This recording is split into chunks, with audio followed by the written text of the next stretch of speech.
Screenshots on the table, questions in the air. Jizzy brings the receipts, says the claims aren't fair. No rumor dressed as gospel, no throne built out of smoke. If the lessons counterfeit, let the record show the proof. John Cordy McKnight, Beato in the frame. Shelling guitar, Max all attached to the name. Jizzy starts asking what the numbers really mean.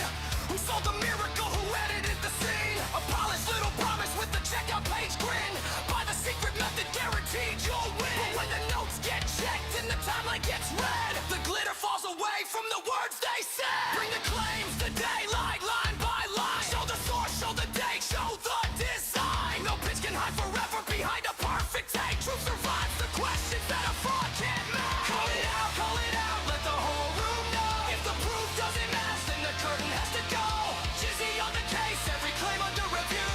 No more selling smoke, it's something tried and true. Call it out, let the record roll. Receipts over hype, evidence over gold. Joe McKnight, Beato, show Max in the light. If the facts don't hold together, they don't get a free pass tonight.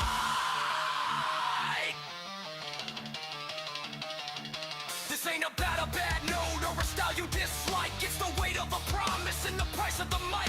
When a student pays money for a map through the maze, they deserve clean answers, not a marketing phase. Jizzy cuts through the edit, separates fact from spin. Checks what was promised, checks what came in. No pile-on verdict, no anonymous attack. Just a question on the table, can you substantiate that? Maybe answer every charge, put the records on display. Show the uncut lesson, show the day and clear the way. If it's honest, then it's there when the cross-examination starts. If it's fraud, the truth will pull it apart. Let the whole room know. If the proof doesn't match, then the curtain has to go. Jizzy on the case, every claim under review. No more selling smoke, it's something tried and true. Call it out, let the record roll. Check, Receipts check. over hype, evidence over Check, gold. check. Joe McKnight, Beato, show Max in the line. If the facts don't hold together, they don't get a free pass tonight.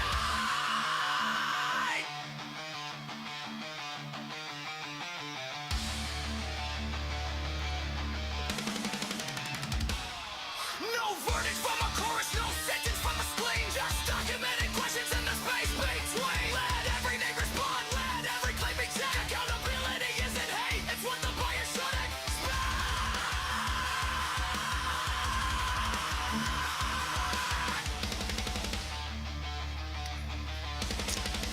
Camera dirty. Let's see. Let's get a tissue. I'm gonna have to clean the camera.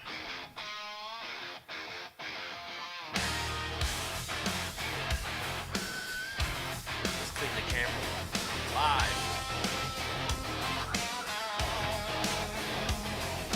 Jizzy, you talk too loud, but your numbers don't add up. Cordy McKnight in the mirror reading lines and calling it guts. But I don't show with the borrowed shine. Guitar Max with the paper crown. You flash that grin for the camera, then the whole act there's comes better. crashing down. Much better. I seen the edit, I seen the splice. Pretty face, ugly lie. Now the whole site's getting wide. Fraud, fraud, you can't hide. Fraud, fraud, on social blade. Fraud, fraud, your Max slides. Fraud, fraud, on social blade.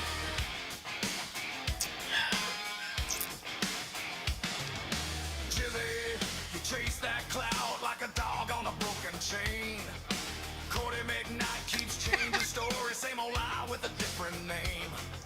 Beato shoe, you sell that smoke. It's all Max, you fake that war. But every clip keeps telling me. What's up, everybody? Check, check. All right. Man, I got a lot to go over. My computer's acting up, but I got my iPad going so I can read from both. But I got pictures of a whole bunch of stuff. Rick Beato was a millionaire before he even started. So he went to Ithaca College, but his aunt Peggy or Penny was involved with Eastman Kodak, which was affiliated with Rochester Music. And they had a program with her hospital, and she was a professor and also worked at the hospital. So he had ties along with her brother who played professional bass. He's a plant. Now, the other thing I'm going to talk about is Big Jake. But we're also going to talk about Mr. Tom Bakovac. He didn't quite lie, but he's been using Kemper in the studio for a very long time, and it even did a whole Tom Bakovac with third power amps, a line of Tom Bakovac, his vintage amps profiled. And guess what? What I use, Kemper, and he just called me out a couple weeks about using Kemper, and where is he going to be? But I got some other stuff, so I'm using this tonight there, but let me go back. We'll go out of this for a minute. So, I can't really read from that. Let's see. I wish I could do that. Whoops. Sorry. Scusa. Yeah, smelling good. That's actually, I forgot what they call it, but it's Walt Disney. So let's go into photos. I did buy some more guitars. I bought an Axis. It will be. I can't get it for 30 days. It's on hold. This should be here this week. It's another PV Spalted Maple, and then I got the Kramer should be off this week or next week, which is the CR120, the vintage one. So let's go. Let me find where I'm at. Okay, so Big Jake Music did a video on noiseless Fender pickups, but he didn't divulge all the information. And I said, bro, I said, the problem with you is you're not telling everybody everything, and you're saying that it doesn't sound like a single coil. But the problem is you bought the high gain version. No answer. And when you look at this, and I say, you know better than these guys. 50s, 60s, Alcana, blah, blah, blah, blah. Eric Clapton switched around 2000. He was using, Jeff Beck uses them, Kenny Wayne Shepherd uses them. But you're going to complain that noiseless don't sound like vintage singles. But they do, because Fender produced 8 distinct main generation variants of stacked single coil pickups for guitars since 1998. See, this is the problem with YouTube. You got a bunch of fucking hacks on here that don't know shit. And I'm going to show you some more stuff. Tracking his own vintage rig profiles. Bukovac partnered with Third Power Kemper.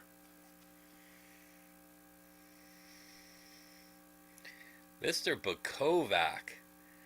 Let me read you the bottom. When he uses a Kemper in the studio, he uses digital captures of his exact physical amplifiers dialed in. Really? Really? And you trash Kemper. Did packs for them and want to know where I'm going to be at in 15 years with my Kemper. Well, apparently ahead of you, because you're lying to your people about the vintage shit you use. That's like my vintage amps in my Kempers. But you say it sounds digital. What a fucking hypocrite. Let's see. And then we got this Zenobia Music. I called him a hack. I got fed up with him. So he did an interview. Let me see. Do I have the picture?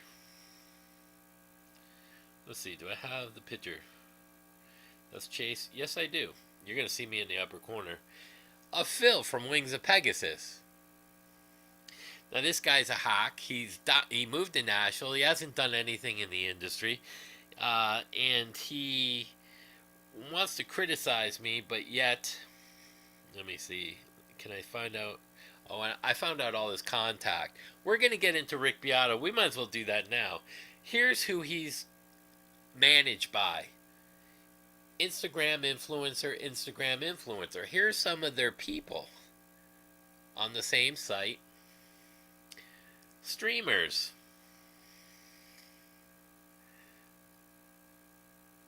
There's his uncle, Al DiMioa. I went deep diving into this shit. Let's see. Kodak Eastman, University of Rochester houses one of the most famous, prestigious music schools in the world, Eastman School of Music. That was his Aunt Peggy, had relations with Eastman, who had ties into Rochester and the hospital, as well as she was a professional instructor.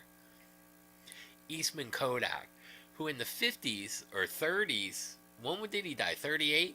Pumped millions upon millions of dollars into the hospital she worked at, and it just so happened that she was a liaison between the two companies. That's why he doesn't want you to know. He's a rich kid. He's another Rhett Shull. There you go. Let's take a look at some more. Mimi, somebody, influencer and content creator. He's managed by an influencer, Instagram content creator management company. Why isn't he managed by like labels, or why isn't he managed by, say, a real entertainment lawyer? Because he's not. He's a content creator. So I'll get to the comments in a minute, and we'll talk. Let me go back. I know this is a lot of fucking info. There's another picture of it, just so you can see. That I get that in a month. So let's see what. Oh, and Jace Allen, music, going against Dylan. Dylan was being nice to him, but this guy bashes him. A guitar you don't have to cut up. And he went against his own Harley Benton and goes, well, it sounds better than that. Oh, all of a sudden now you're not so sure about the Harley Benton because this Tostar guitar sounds better. But it was funny, I'm watching his video, right? And he puts a meter tester on the pickups. He calls out exact number before it stops, like, reading it, 10.16. And then, like, 5 seconds later, it reads that.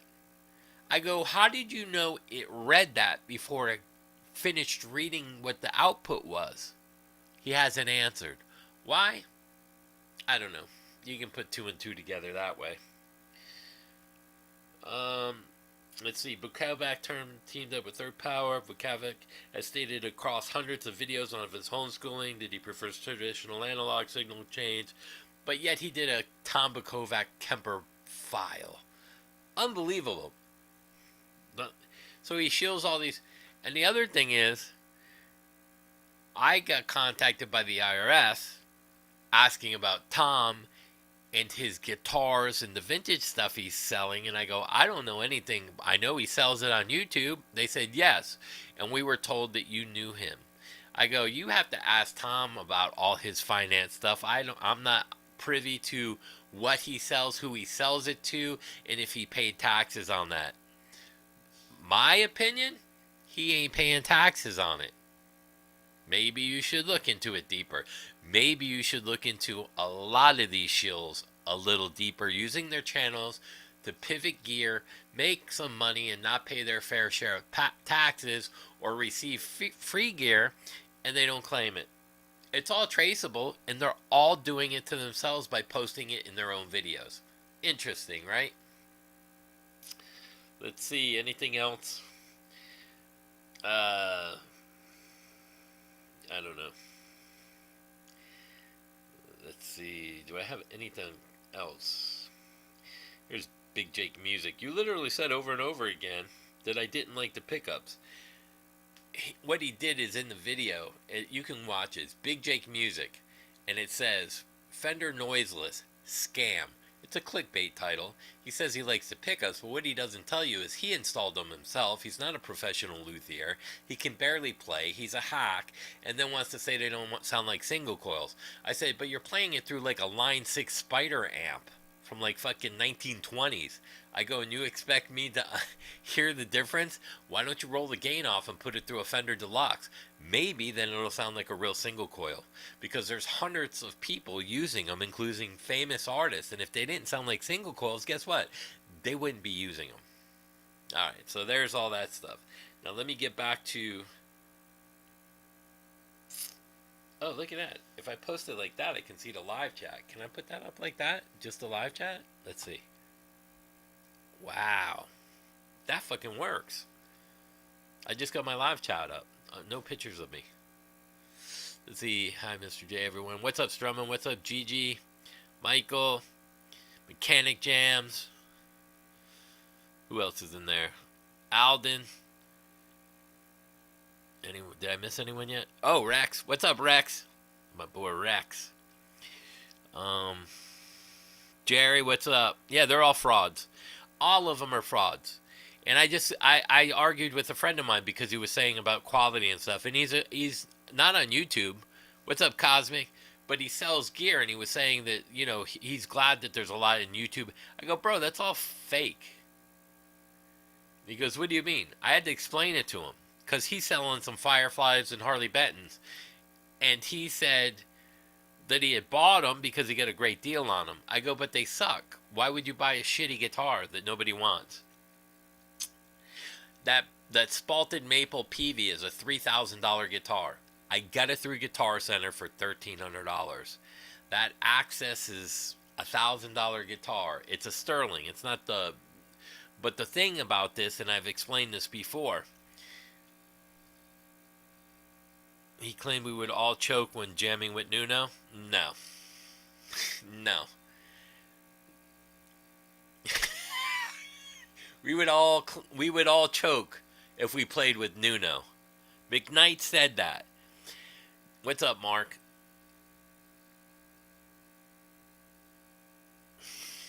We would all choke. See, this is the problem I have, and this is why I came back. And a lot of people think I'm just a normal guy, which I am physically.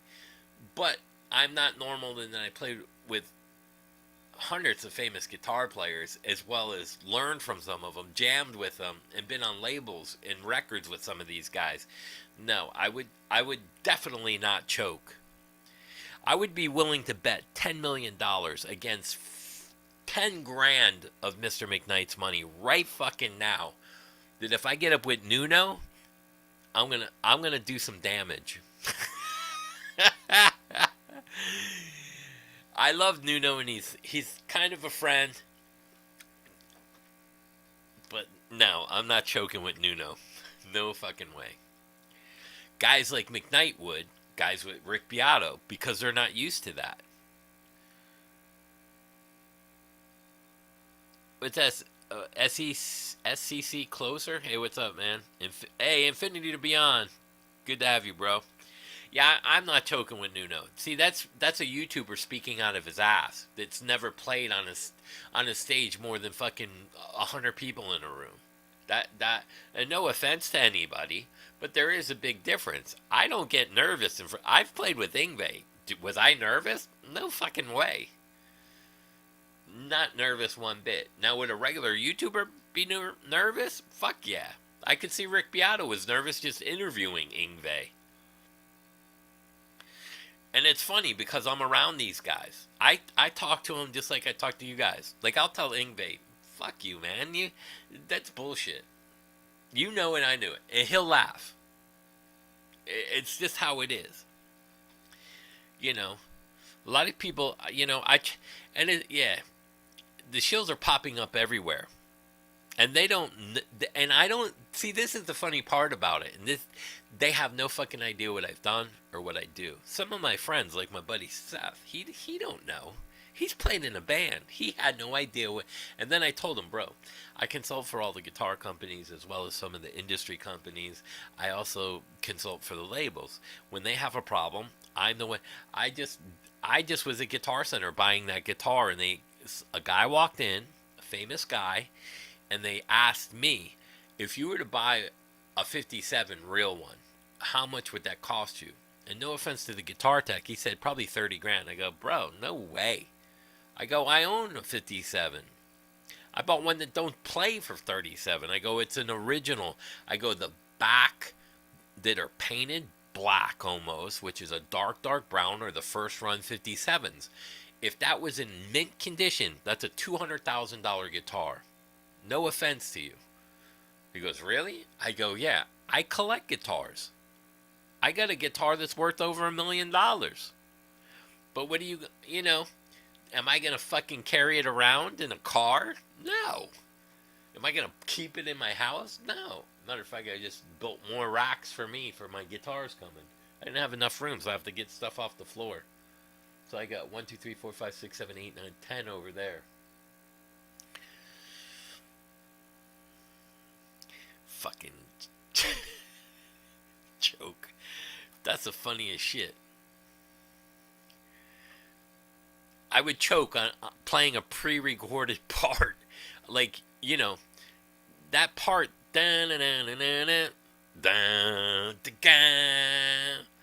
How are you going to choke on something that you're not improvising on?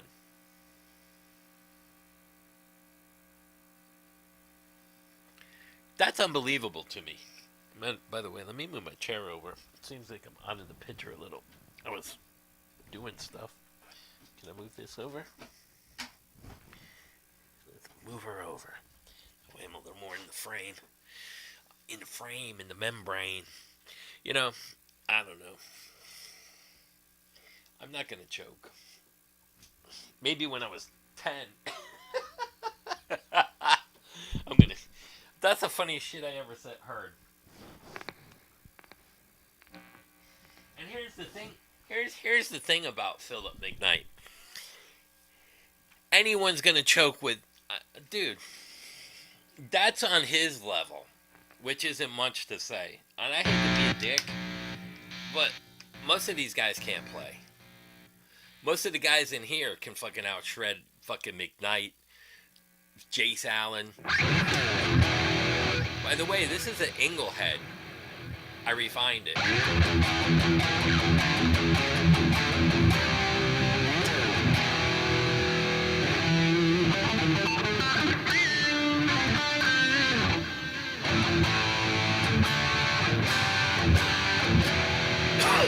Ingle Powerball.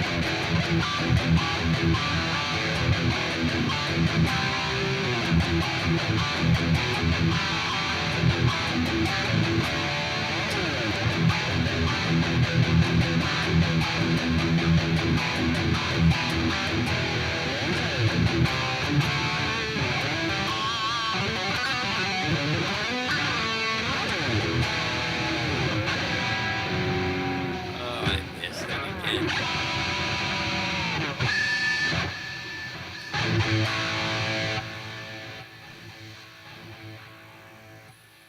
Yeah, they all know each other. They all work together. It's a little clique. They help each other, and they're not supposed to by YouTube guidelines. You know, like a lot of people are don't understand that. So, like I was on Avery's channel the other night, and he doesn't understand that you can buy bots. You can buy subscribers, you can buy views, you can buy a lot of stuff. There's a lot of fake channels, and that's why YouTube is actually changing the algorithm, because they're going down and they're breaking it down. Now, whether I had a part in that from before, like complaining, I don't know. But it's kind of funny how I see a lot of people watching. I see there's a lot of people now going after other people. I just watched KMD go after a guy that 6-string guitars, talking about how this plant wasn't this and wasn't that, and that he didn't have first-hand knowledge of this, and he shouldn't have said this and should have that. But yet he was talking about Fender out of his ass, and he's not privy to information to Fender. He has no... So here's what a lot of people don't understand that I'm allowed to say. Thoman, that sells Harley Benton and Firefly, signed a contract with Fender and Gibson. Gibson is going after Chilcat guitars. Thoman signed a contract with the two biggest guys, because that was almost 70% of the industry of guitars they sell. In that contract was supposed to be so that they don't sell those fucking copies over here, to protect all the American luthiers, including as LSL. See, this is what they don't tell you, and this is what Fender ain't telling you. They're actually trying to protect Tom Anderson. They're trying to protect Yamaha. But once they start making a fucking wave, then they shut them up, because they want to do stuff. Yeah, they're buddies. KDH, that's who it is, and 6-string. Now, he was trying to say that, you know, he was wrong about the guitars and he had no direct evidence. But then he does a video on Fender and he has no direct evidence either. It's amazing how they talk out their asses. It's like this Jace Allen, 10.16 on the meter. It didn't even get to that. And so I said, well, how do you know it was 10.16 before it read it? They're all fucking frauds. Yeah, my chair is fixed. I won't fall over. I've fallen. I can't get up. Ma! Ma! My mom's been passed a long time, so. Man, I'm 60. How long has it been? 20. It's been about 18, 17 years since she passed. Oh, you want to go live, but YouTube wants to verify me by a phone number. Yeah. You can, as long as, yeah. They're not going to give out your number or anything. YouTube just wants to verify who you are. It's a good thing. My phone number is connected. You know, my Google account and everything is connected all through YouTube and stuff. You could probably go live, but I would get a Restream. So, like, if you go through Restream and go live, it goes into Restream and verifies it with a third party. And that's what I use, and that's why the sound quality is good. I tried to fight the system. I couldn't win. Yeah. Yeah, and that's like, I know Rex probably knows because he lived in my area. I don't know. You still live around here, Rex? Jim Hamilton. He lives in a trailer down the street. He was the one that did. He's done guitars for, man, everybody. Stevie Ray Vaughan. He's done them for a bunch of people.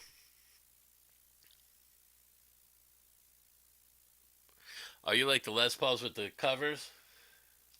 Those ones? I like them with or without. It doesn't matter to me. Hey, what's up, Stevie? And I'm sorry I didn't get to you, Tom. I was sick. My kid got sick again. That's why I didn't do Thursday or Friday. I got tied up, and he's sick. I'm sick. Oh, you're in Arizona now? You fought the law and the law. And won. How do you restream? Well, you can get a free version. You got to download it into your thing through your email. So every time I go on Restream, I go back through my email to verify it, and then I open up analytics and I go into audio settings. You know, all you need is a Scarlett, like a 214. Then you have 2 vocal mics, or you get a small mixer. Run the mixer, like, depending on how many inputs. If you want a bass and vocal, if you're just doing you and the bass, you just get, like, you can use a Scarlett. You know what I mean? It would be better with a small mixer with reverb and stuff on it. You know, like $100 mixer, and then Scarlett's probably like $150, and then Restream is free, and it's going like right into my iPhone. Oh, the Lizzie. It's a great guitar. Yeah, he just went into 6th grade, so he's 11. The only good thing about it is, before, when he was in elementary, I had to get up at like 5:36 every morning. Now I can get up at 8.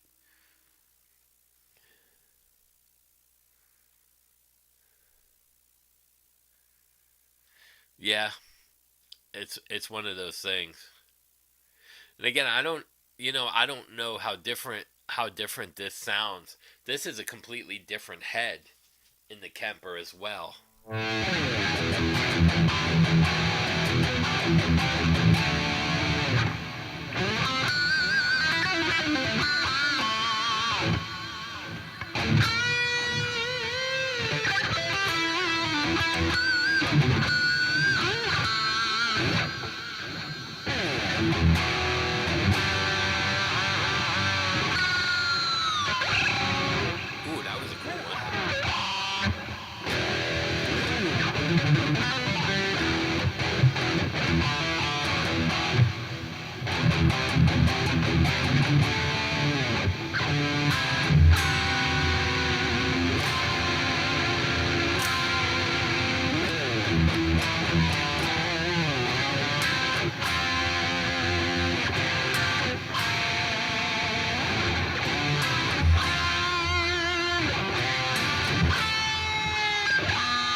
Taco Bell. Be careful. Oh, by the way, we had severe thunderstorms here this afternoon around 2:30, 2 o'clock. So I fought it back with my Thor hammer. But we had seriously, we had a mother and a 2-year-old died. They were walking in the rain, unfortunately, and they got hit. And they were massive strikes around here, like massive, shaking strikes. You could almost like when it would hit, you could hear that like that electrical chart. It was crazy sounding. Yeah, well, see, the Yamaha, the Rev Stars are great guitars, and I don't have a problem with anyone buying a shit guitar, a Harley Benton, a Fire. I don't care. What I have a problem with is that you have to tell the truth and say, listen, it's a 50-50 shot. You get one that plays good. You're gonna have to put money into it. That's all I would like them to do. Be fucking honest. It's a 50-50. Their quality control sucks. It's 50-50. You're likely to get one that doesn't play. I received a guitar that was hand cherry picked and set up by a luthier. Now, with that in mind, when you receive yours, don't blame me that it doesn't play. It's a cheap guitar. You get what you pay for. Knowing that, if you want to put a $400 guitar at listen, $150 guitar is okay for a beginner, but it's not going to play well. It's going to have to be set up. And if you're a beginner, you're not setting up the guitar. That means you got to take the guitar, go to Guitar Center or luthier. It's a $75 fee to set up a guitar. Now you're at $200, right? Who knows how much shipping and everything else was with taxes? $250, $300. Now you're up there. When you could just walk into your local store, go get a Fender Squier hanging up on the wall for $199 or $150, and it already plays good. Oh, the SL500, yeah, they're great. What's up, Jupe? That's all I say. Is if you're gonna shill the shit guitars, be honest to the beginners, because that's who's buying them. Intermediate or beginners thinking they're getting a deal. And I have no problem with that. But let them know they're going to have to put fucking money into it. That's all I'm saying. I don't care if what is good for the people is honesty. I'm going to pitch this guitar, but if you get a bad one, that's not my fault. You may have to put money into this.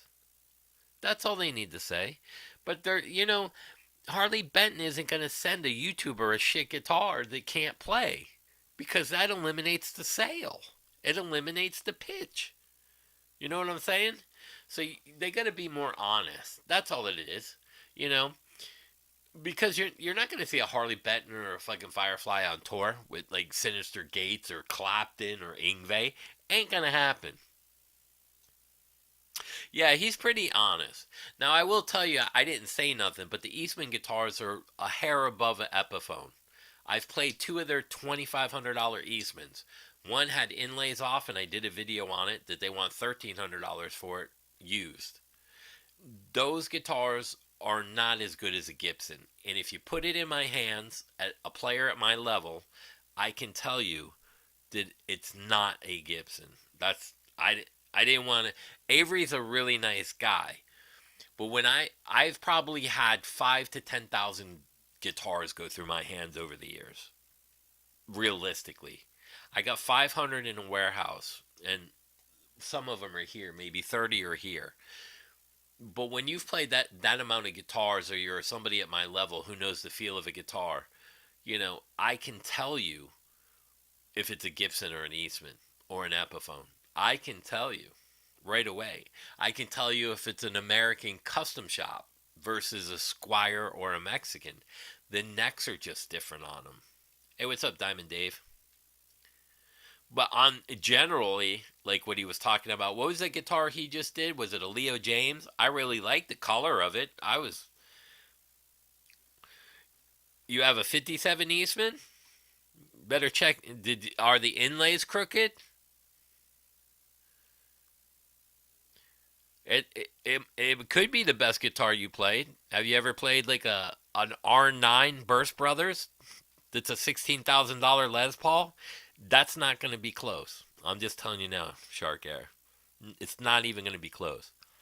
You could put a blindfold, coins over my eyes. You can probably blind me with a hot poker. I can take your guitar, put it in my hands, and take my R9, and I will tell you immediately, within 5 seconds, which one is which. Not saying it's a bad guitar. I'm just saying it's, a 74 Les Paul? 74s are okay, but they're not as good as some of the Les Pauls today. Oh, you played a few Eastmans in the stores? They're not a Gibson. You could tell immediately. It feels like an Epiphone neck, but it actually is a hair better. They use better pickups than an Epiphone. But then if you go to an Epiphone custom shop, which has upgraded wiring and pots, then you're talking about the same level as the Eastman. Some of those Eastman guitars are like $1,600 used. No way. That's more than a standard. $1,300 for an Eastman made in China versus $1,500 for a standard Les Paul. It's a no-brainer for me. Now that may be for Shark, it might appease him. Now 74s are great guitars. The early 70s. I think my personal opinion is, if you're taking modern guitars, that Heritage eats them up. And I got that for $1,900 used. Yeah, you would buy a used Gibson for that, $1,500. You could get a standard, or a Heritage H150, a $3,000 guitar for $1,800, $1,500. I don't know what Lawler pickups. I thought it said taller for a second. Yeah, they probably sound great, but it's their neck. Their neck is not even close to a Gibson neck. As soon as I feel the neck, I don't even have to hear it. That's what I'm saying. When you put a guitar in my hands, within seconds, I will know if it's a Gibson. But you have to remember, I've owned over 100 Gibson Les Pauls. I played some of the best guitars in the world. I've played Tom Anderson's. I've played the Sirs. I've played everything. I can tell you which one is which blindfolded, just because I've played for so long. Now, I'll tell you, this neck fooled me. It's a little thicker than an Ibanez. It doesn't feel like a shred neck. And it's done so good. Now, it doesn't have ball end frets. Ball end frets, like Avery was talking, that you pay more for that. But why? Because you don't have that sharp edges. But if they angle them right and you file them with like a nail file, I've done that before. They're great. You don't need ball end frets, but ball end frets help. I mean, these frets on this, that's an R9 right there. Those frets go to the edge, but they got the binding over it. I don't know if... Here, let me see if I can put that up close. See the binding going over the fret?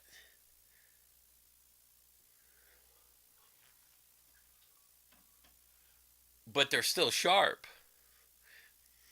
Now, the ball end fret, it does take a little space off of there, but I don't mind it. Because here's the thing.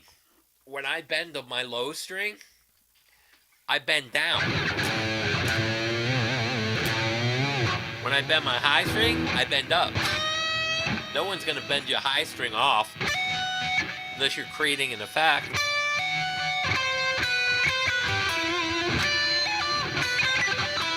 I've done that before because you can get pitches out of it, but no one bends down on the high E and no one bends up on the low E. So that's where Avery is a little correct on, it doesn't matter ball end or however, because of the direction that you're bending. Now where it matters is when you're sliding. I will say that. Sunday Night Live. Oh, you saw Seven Dust yesterday? He gave you a headache. Yeah, but that drummer, Morgan Rose. I did an album with the singer. They shelved it.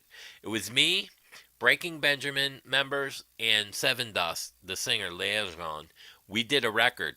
It was an incredible record. I have it on tape upstairs. I'm not allowed to play it or anything. They wouldn't release them from their contracts. They thought they were going to get released. They never got released. And I have one of the best albums sitting up there shelved.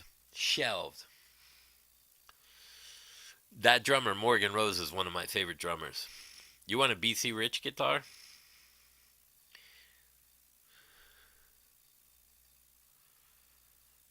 Yeah, buy used. Used is good.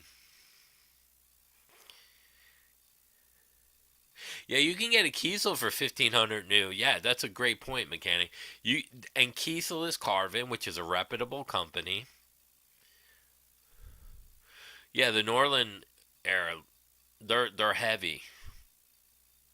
Some of the like this is heavy. That one's heavy. That one's in between. My white one's super heavy. That's so heavy. The green on the side. Yeah. Yeah, and that's why the fret ends don't really matter, because if you're pulling down, you're not going over the fret. So why would the fret end matter unless you're just sliding? The fret ends for me don't really matter as long as it's smooth. I've taken So like I have one of these too. It's for frets. You could take one of these with like the really fine paper, and you could take the string off like this, just bend it down, and run it in an angle, and that'll polish them. I'm doing it right now, and then put it back, and that's smooth as a baby's butt.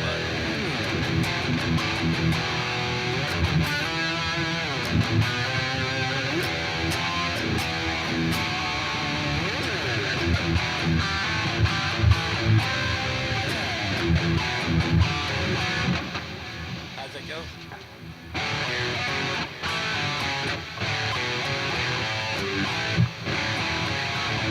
Man, I can't remember that. That just popped in my head. Monkey business. Steven said something about Skid Row.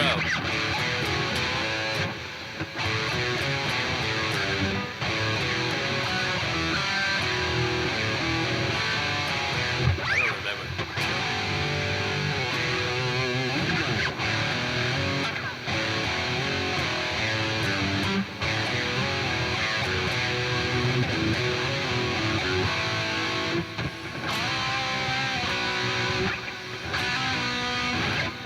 That's a great song.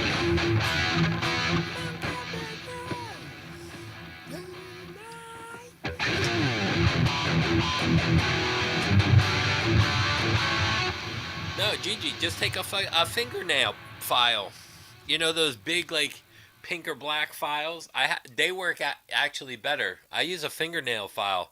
I mean, these are great for frets, but that one's a little smooth. But if you use a fingernail file, because the grit on them is really high, like 200-300 probably.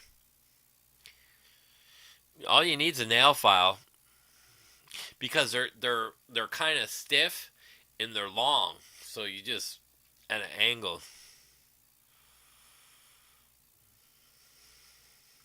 Oh yeah, that Jason Becker model, you can get that for about $2K. That Kiesel Jason Becker model, that thing's sick.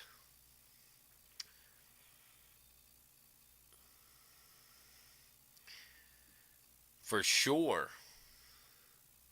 For shiz. For shores. For shiz. For shizzle. For zizzle. Yeah, and let me give you guys a shout out too, because you guys are the whole channel. I can speak. If I speak and nobody listens, it doesn't matter. It goes nowhere. It's like a great guitar player sitting in a bedroom writing great music that no one's gonna hear. It's you guys that make the channel, just so you guys know.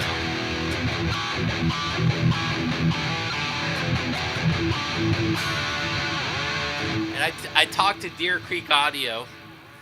He's been busy working with an artist. And I talked to Voiju, Gus. So he's going to do a video on the Tom thing with the Kemper deal.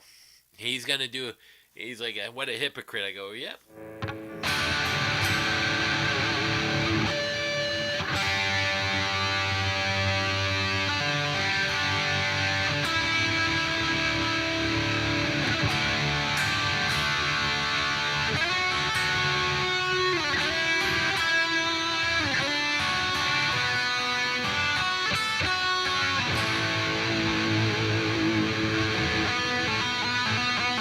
Hey, what's up, big people?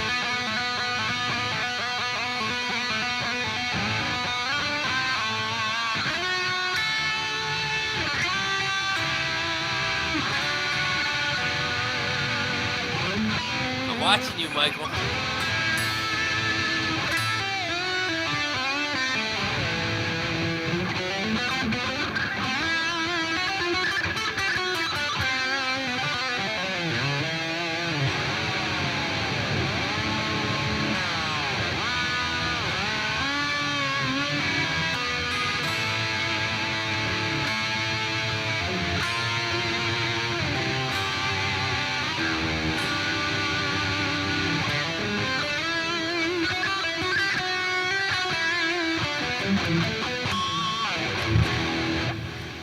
Yeah, you're tearing it up, Mike. Yeah, Mechanic Jams, you're doing good. Your playing's getting a lot better. That just is a proof in the pudding of what you're doing, man. You're playing more, which means that you're gonna get you're training your ear. You're hearing more bad notes. You're hearing more good notes. You're hearing more musical notes. You're getting more melodic. You put stuff in the right places. It helps. There's nothing about that. Machine.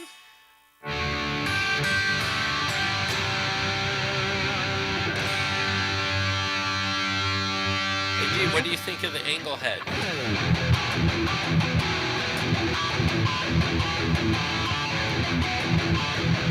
Tomato is a fruit.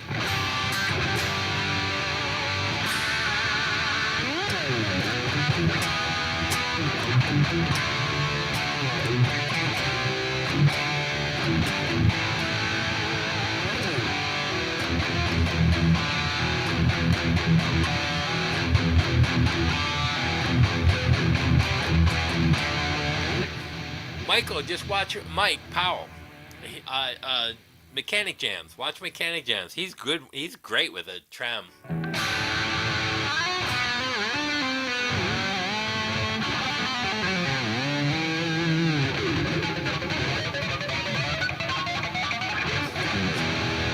didn't work so good, did it?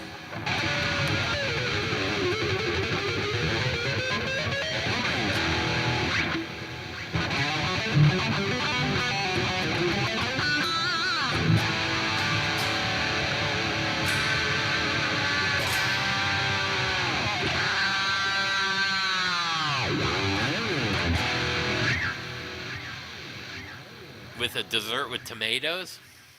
I know. Tomato pudding. Tomato M&Ms. You just, whatever's red, just call it a tomato. The Hunter? I don't remember it.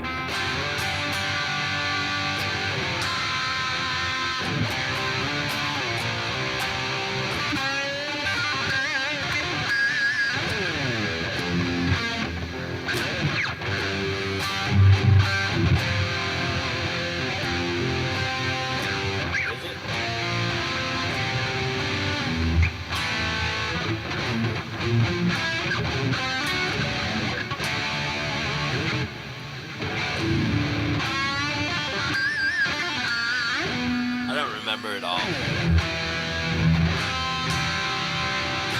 It's the Steve Vai chord.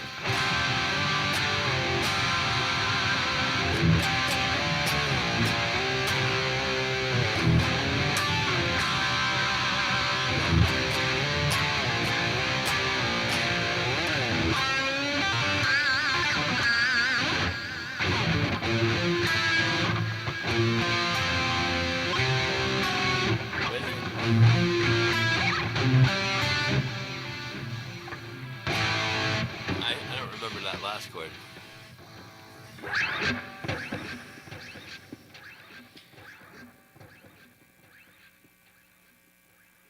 Oh, really?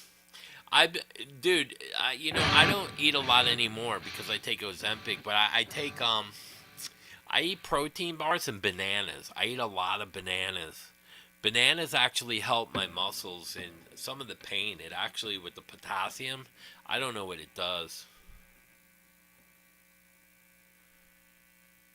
Yeah, I haven't played on the Hunter in a while.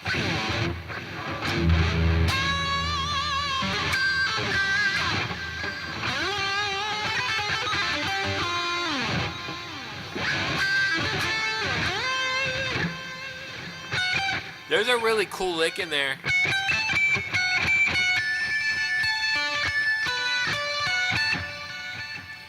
I forget how it goes.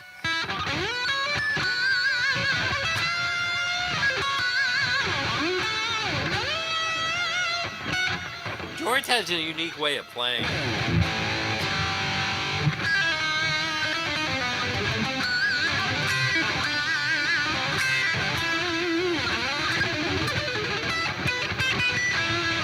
He's coming here in a couple weeks on the West Coast. I don't know if I'm gonna go.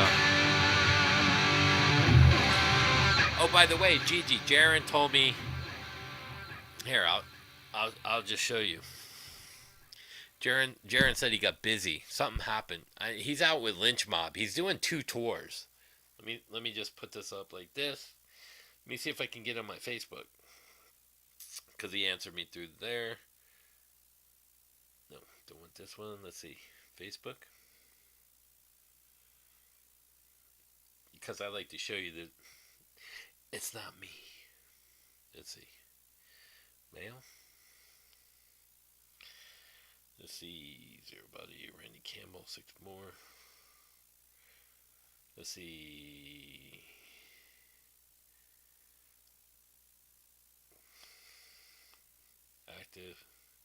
Active 1 hour ago. So he actually just texted me. I can't see it all though. Let me see.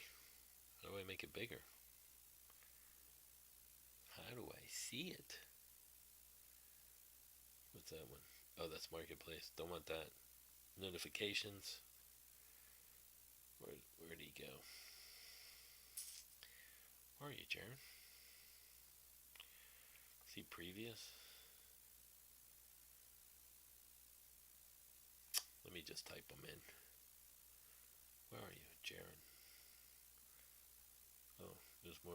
Oh, wait a second. There's more over there. Let me go to his messages. See, I don't know why that comes up so small.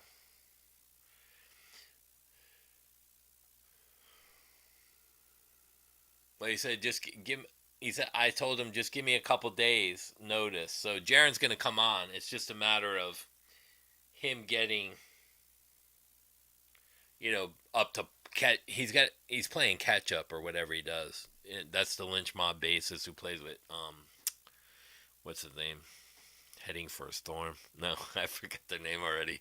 Not Head East. I'm thinking of Gigi knows. Yeah, so Jaron's going to come on. And I was supposed to go. I was going to meet up with Dave Spitz. Dave was going to come over today.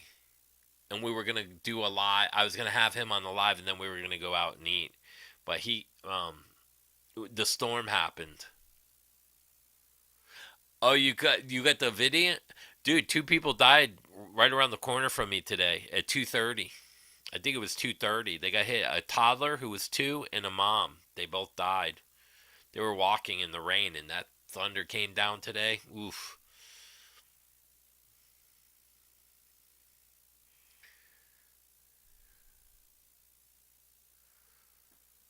A tomato reggaetar would be sweet.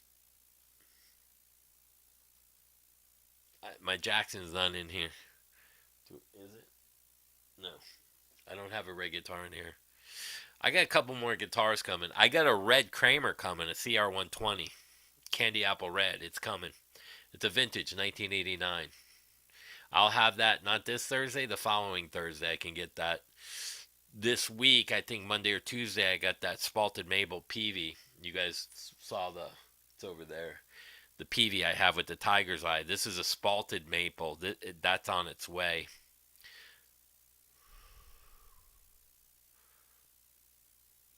Why did that do that? That was weird. Yeah, that's tragic, you know. Yeah, that Kramer's badass. It's an 89. And then that guitar, that Axis, that pink Axis that I showed you guys, they were putting a tag on it when I walked in, because I went in to see. I thought I could get the Kramer, and they were like, no. And I saw that they had just tagged it and hung it up. I go, don't put that up. Give me that guitar. And I took it over and I started playing it. Now, I've said this before. That's an Axis 40 by Sterling. Sometimes these guitar companies, like the 50s Vibe Squire, that's not a normal guitar. That's a pine body. I don't know what the pickups are. They sound really incredible. I was told that sometimes they take these guitar parts at the end of the year and they ship them over to like a sister company like Sterling. So Music Man might ship parts over. That way it counts as sold. They use the remaining stock on the shit guitars, and you end up with actually a really good fucking guitar. When I played that Axis today, Chris, the manager, walked in, and I go, dude, you gotta play this guitar. I mean, the action was literally barely touching the fret all the way, and it's a pink translucent. I go, do you think that's a regular Sterling neck? He goes, absolutely not. I go, now watch this. And I plugged it in. I go, now listen to it. He goes, that is a Music Man with the Sterling headstock painted on it. Elisa's Quadriverbs? I don't know what that is. I think that's old, ain't it? Oh, you looked it up? Yeah, Margate. Yeah, that's sad that happened. There's a lot of storms. A lot of storms. Riding the storm out. What a great song that is. Anyone know how to play that? What are the chords on that? I don't remember. Here, let me switch. Let me see what the EMG sound like with this head. Again, this is my Kemper stage. I bought a stage. I keep spending money. I keep telling myself, don't go into these fucking shops, and I keep spending money, which is a problem for Guitar Center.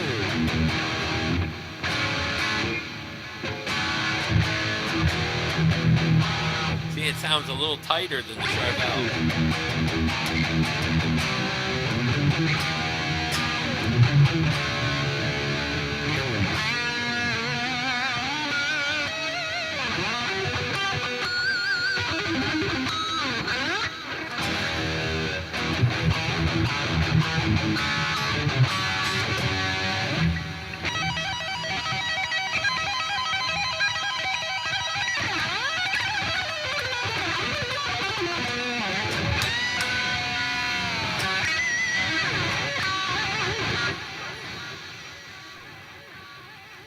That was the name? The Glasgow? Kenya Glasgow?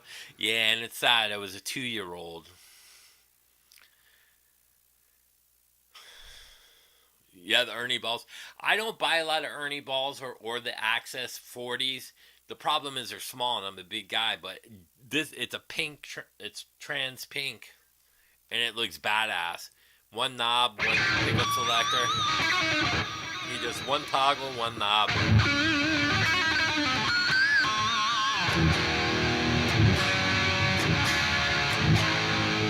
Oh, you didn't know Schecter made... Yeah, they make Shred Valley Tellies, bro. The Shred Valley Telly. Active big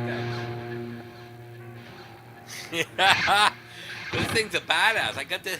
Again, I got this used at Guitar Center in Delray Beach for $460 out the door. How are you going to beat getting a $1,200 guitar for $460?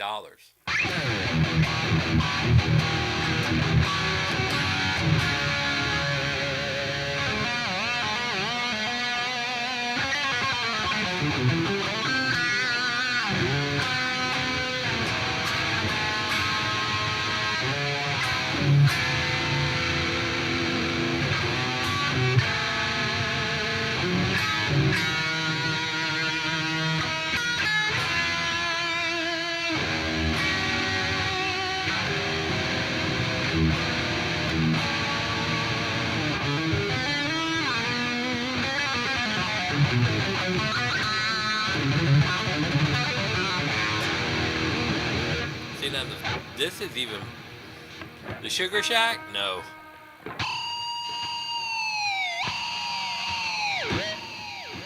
See, the trem on this is better than actually the go to. I got to tune it. I don't know. It just these feel amazing. That's what I mean. You can get a Charvel for 500. You could get one of these for under 500. You can pay 16 grand for this. You can pay 3 grand for that, or you can go and buy a Muse for 18, 16. You know what I'm saying? For you don't need. I got this. What did I pay for this? I paid $500 for this. I got this on clearance. That was around 600-700. You don't need to buy new.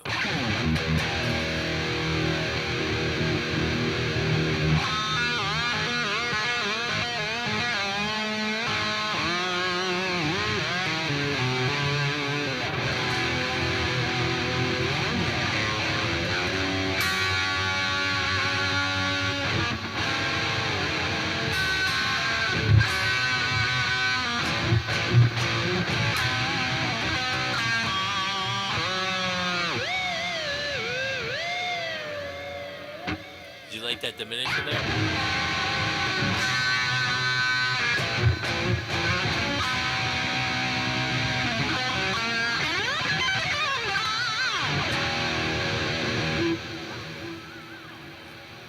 Do I own any Red Shoal signature guitars? I actually own the Beato signature and the Red Shoal. I tied them together back to back, kind of gayish, and then I lit them on fire and ran them over with my Ferrari. And then I sent them to Andy Wood as a tribute.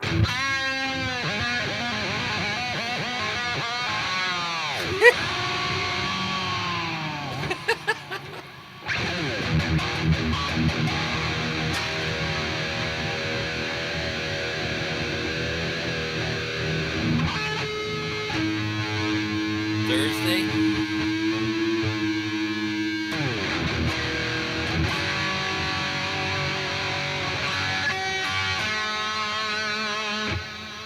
Tobacco Road. I love Tobacco Road. Tobacco Road. I like Ladies Night in Buffalo is a great song too. I love Ladies Night in Buffalo by David Lee Roth. And I gotta tell you, David Lee Roth just recently did a live show. He had a scarf around his neck. Remember I told you there's something wrong with him. So he's hiding stuff medically. Yeah. This has the Sustainiac here. Right there. The Telly don't, but that one does. And they're both called Shred Valleys. Don't go off. It's a funny story, right? By the way, Andy Wood never... So, just so you guys know, I'm going to tell you what kind of person Andy Wood is. He's unapologetic. I tried to call a truce and say it was a misunderstanding. I emailed him direct. No comment back. And it's been... Tomorrow's Monday. So Tuesday, he does the live streams on Tuesday. It'll almost be a week. It's been 5 days since he's gotten that.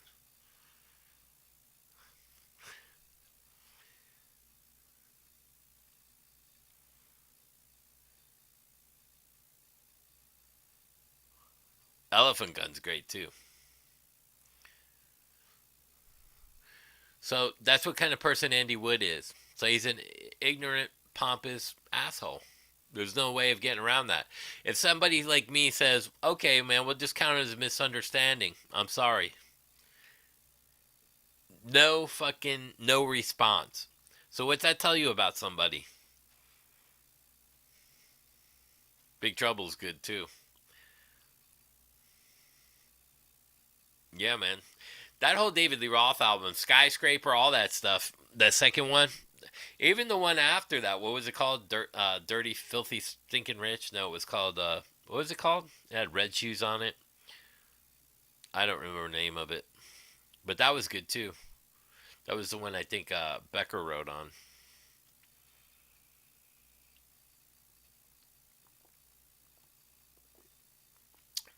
Mushrooms. I used to like there's a really good pizza place in Georgia. It's called Mushroom Head. Man, some of the best pizza you'll ever eat. I don't know if it's real.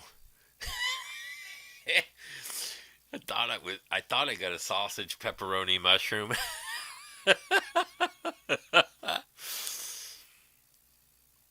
Oh, Kurt Russell segue. That was a crazy movie too, right?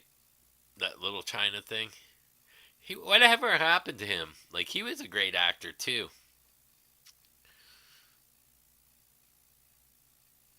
Like, he just like fell off the planet too. Mellow Mushroom, that's it. Mellow Mushroom. Mellow Mushroom. I haven't been to Atlanta in a while. I was supposed to go, but I haven't been.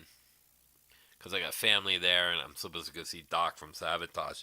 The problem for me is the trip. I need a driver. Who wants to come down and get me? Drive me. What's up, Dragon City? Little Ain't Enough. Yeah, that's a great album. Oh, you got your red Pro Mod in the green? Dude, I bought two more guitars. I'll have a Spalted Maple PV HP2 coming Monday or Tuesday, and an Axis, pink Axis. Somebody needs to just tie me up and keep me from going into those guitar shops. I got a red IROC out in the front. I gotta get that running again. It's not running. South Carolina. Can't remember. Where's Hilton Head? Is that South Carolina? I remember.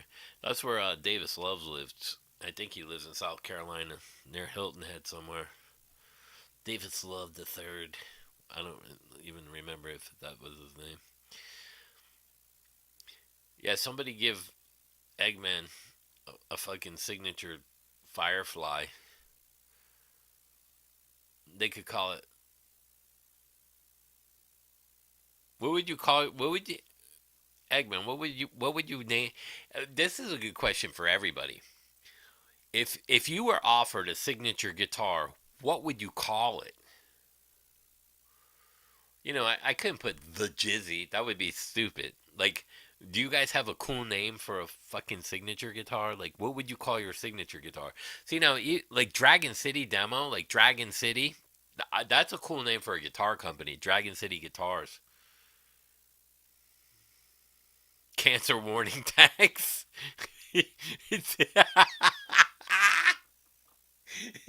They got lead in the paint, bro. Oh man. The Owen Church Notocaster. Oh man. That's Chuck.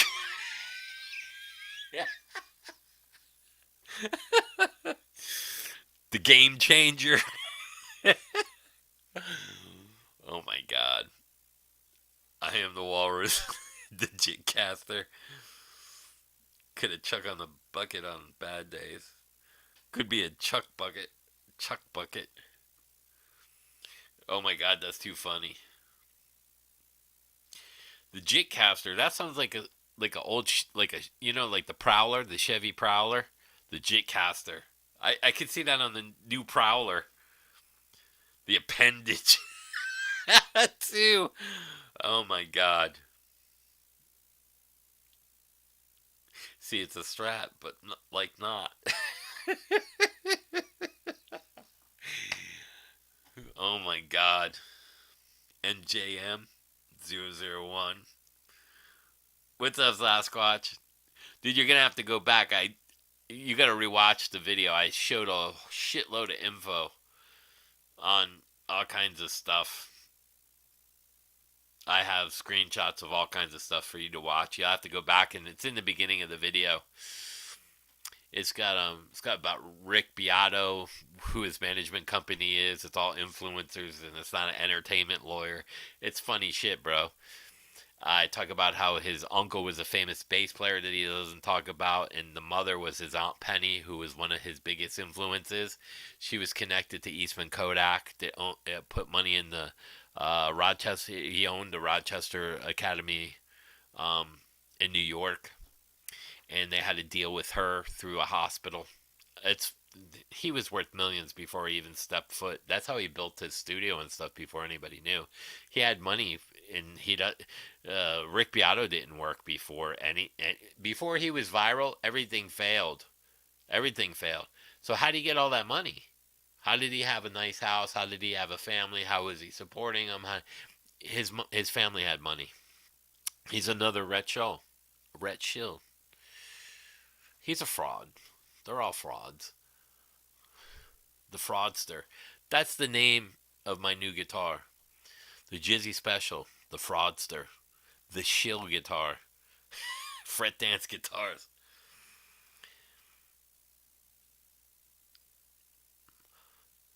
Would it be Tomato Red?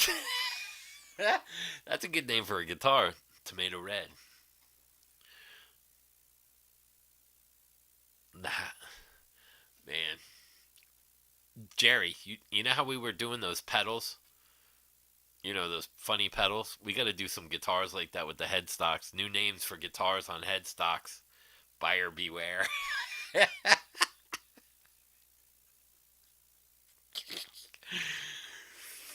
No refunds.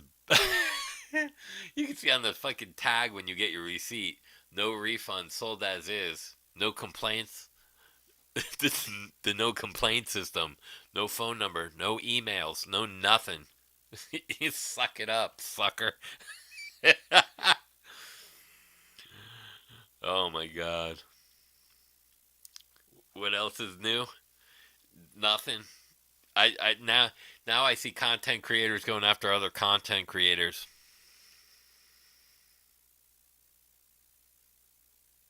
Yeah, I agree. He got interviewed in his studio by this Witten guy. I don't know who he is, but it's funny as hell. I caught Tom using Kemper. He's worked with Third Power amps to do his Kemper profiles. He's selling the packs to his amps. He's also been using those on session gigs. It's all in here, bro. I talked to Gus from Voiju, from Gus Penny. I sent him all the info. He's gonna do a video on it. It's unbelievable. He's been reported to the IRS from what I heard, because the IRS contacted me. Oh, they said that you were friends with Tom. I go, no, I ain't friends with him. I said, I haven't talked to him in years. Well, does he sell gear on YouTube? Maybe we have it backwards. I go, yeah. Oh, well, that's what we were looking for. I go, uh-oh. All these guys selling and shilling they do it to themselves, Sasquatch. They're fucking selling gear on YouTube, not paying taxes on it. They're going to fucking take all those videos. They're going to count all those guitars. They might end up at the house and do a fucking count and then go, you owe us $300,000 in back taxes. And then you're going to see all these fucking YouTubers, pro session guys, and whatnot, the Tim Pierces, the Rhett Schulls, the Rick Beato showing. You're going to see they're already going after the YouTubers already. Low trust string slingers. The Beard, yeah. Now I'm not gonna. Frank Beard he was a good guy. You know.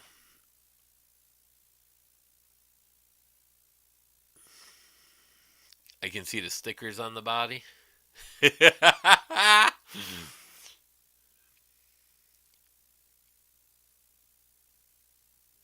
Oh, MGM, yeah.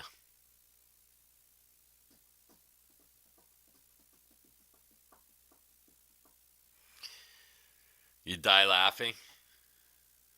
Here, I guess here. I'm using my computer's not going. So look how I got my tablet set up to read your comments. Well, here, let me do this. I'll go back. I'll show Sasquatch some of this stuff. But so you guys that haven't seen, I don't know if you guys saw. I bought my kid a sax. I actually bought 2 saxes. That's an expensive one, so I got a cheaper one so he could take to school. Big Jake Music I went after because he did a thing on Fender pickups that were single coils that are stacked called noiseless. But what he didn't understand is they make 8 distinct noiseless pickups since 1998. He bought high output, high gain single stack, and he's like, they don't sound like single coils. I'm like, that's because you fucking bought the wrong ones. If you're looking for that vintage single coil sound, maybe you should have bought the vintage noiseless pickups and not the high gain output ones. Fucking idiots, man. What do you want me to say? There's nothing I can say. And yeah, the guy, it even says right here, Fender pickups include Eric Clapton and Jeff Beck and Kenny Wayne Shepherd.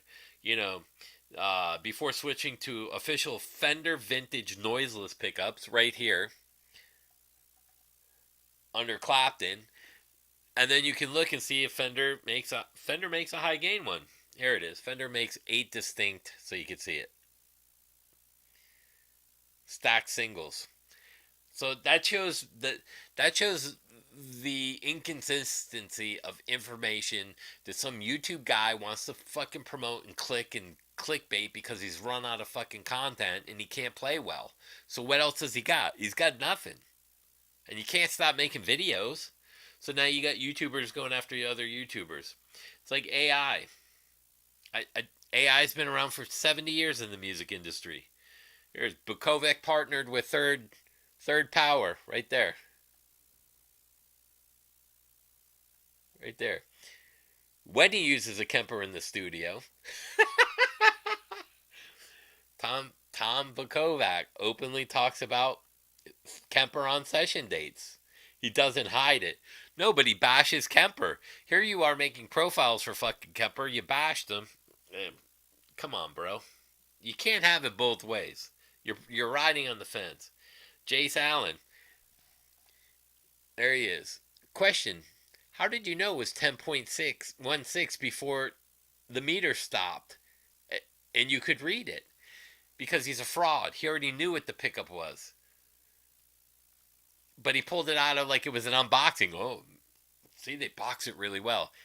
You're being very fraudulent because you already knew what the pickup was, which means you already tested it and you already probably set it up and tuned it pretty close and stuck it back in the fucking box and taped it.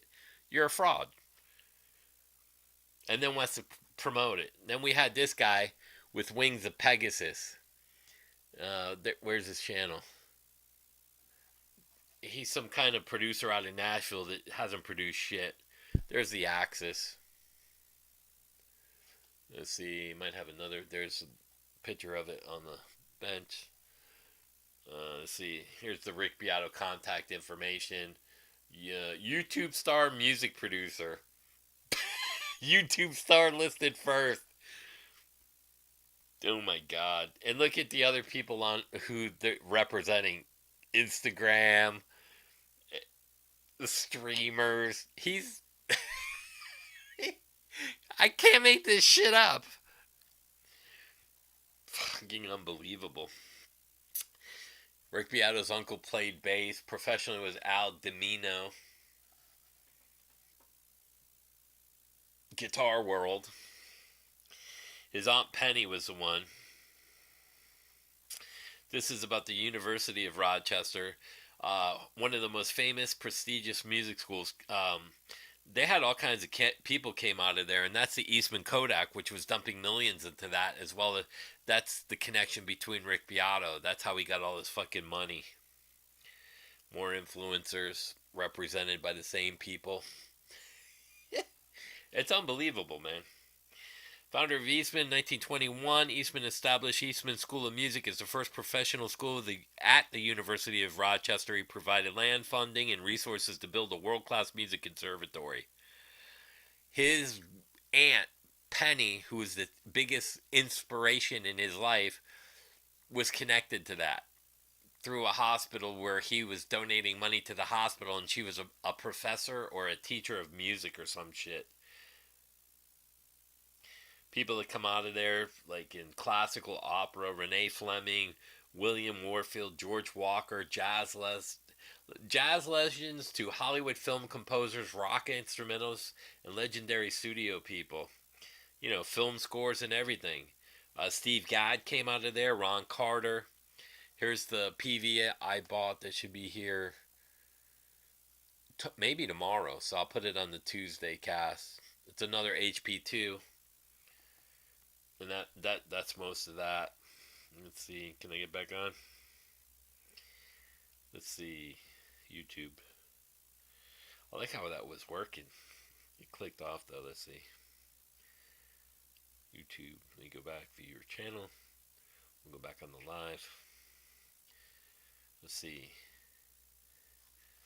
If I do it this way, how did I get that up there? Oh, you know what, too? Let me see.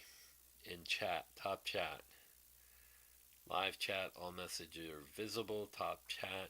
There was a way to put that on. Let's see.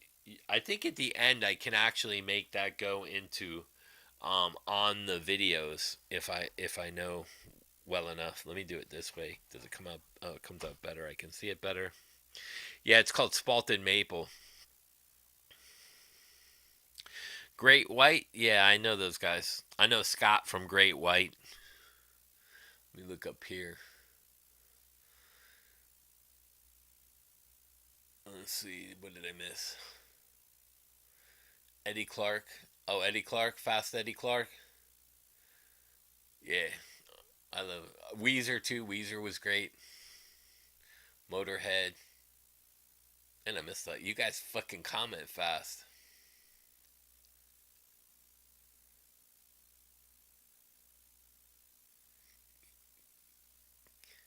Cathberg, I didn't see you. Hey. How are you? Funky Paint's in there. Yeah, I hated to see the beard go. Frank was cool. He was very demanding of the band. Yeah, I love Motorhead too. Yeah, Weezer's great too. Did I play that the other week? I don't remember.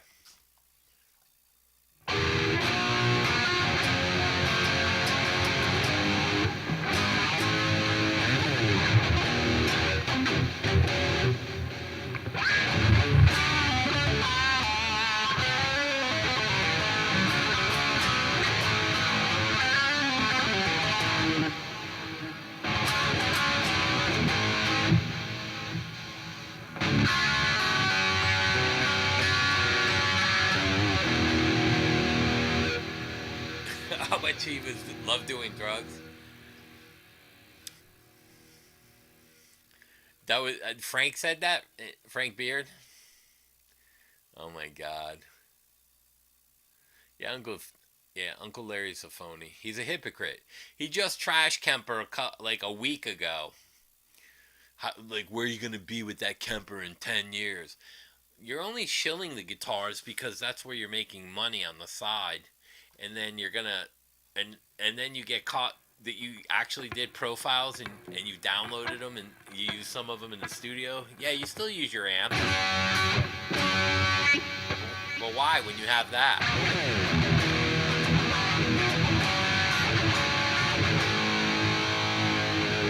That's all profiled. That's an Inglehead. You know what I mean?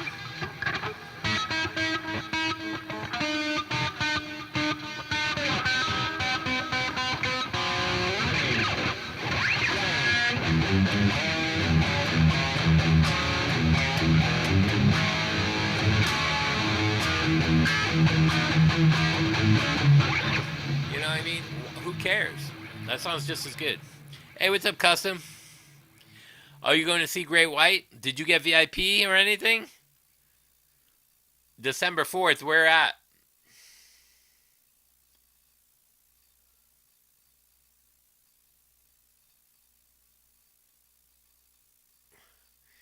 And is that one going? Or maybe, oh, there's more. I didn't go down. Stupid Chris. El Diablo. Let's be twice shy. Rick doesn't. Yeah, Rick doesn't know what he's doing. Rex told me earlier that Philip McKnight said anyone would have choked playing with Nuno. I go, no, Phil, that's you, not guys like me. I know all Nuno's fucking legs.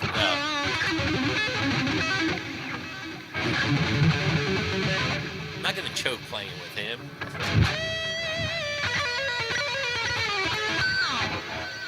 We all play the same. I'm not choking playing Rivers Kumo. I don't know who that is. Rivers Kumo?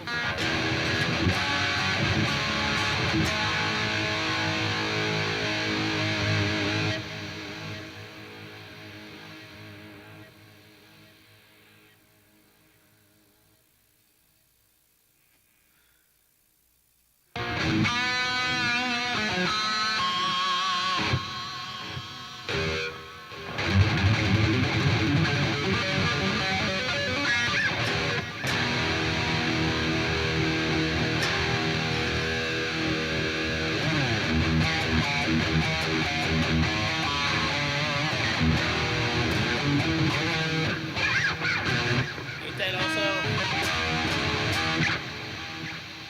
How's Mountain go? Man, I can't hear it now because I was playing. It's the same thing as the fucking In My Dreams, right? I can't hear it now. I just had a deja vu. Mountain.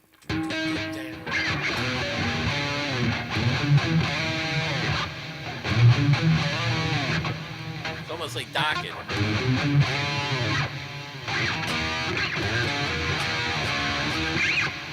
I can't remember how to play that.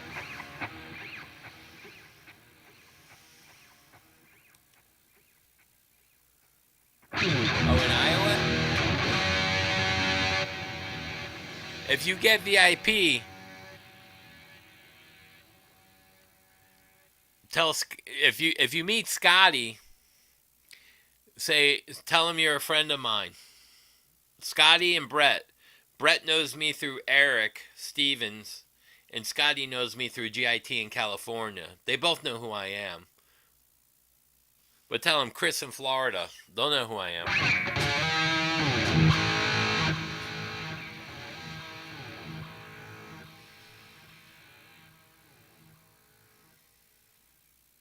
Might get you a little extra in, a couple extra photo ops.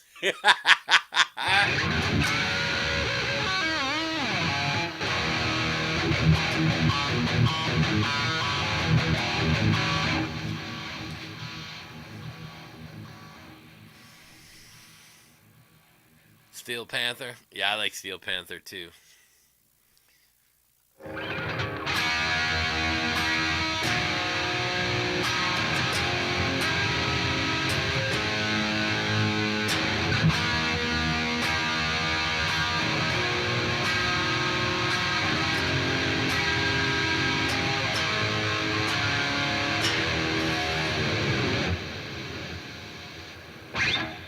Yeah, I do acoustic stuff. I don't play it on the channel. Here and there. Oh, she's an 80s groupie?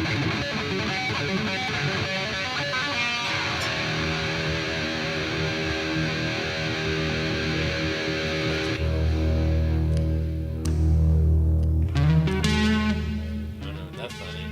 It's one down. Hold on.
Yeah, it's kind of David Gilmour.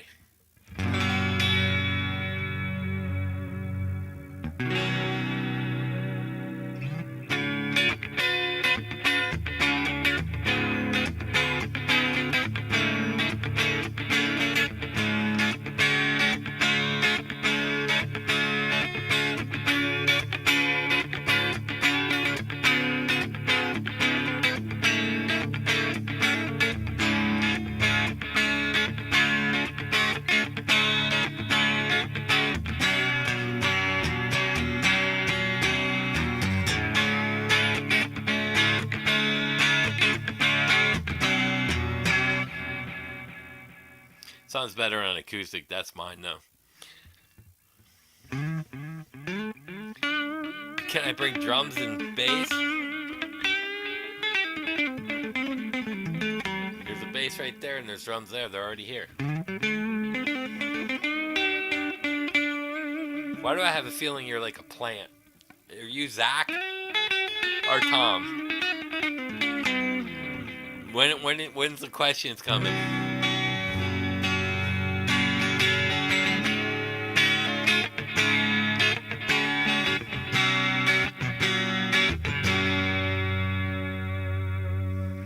Go ahead, hit me. Go ahead, hit me with the crazy questions.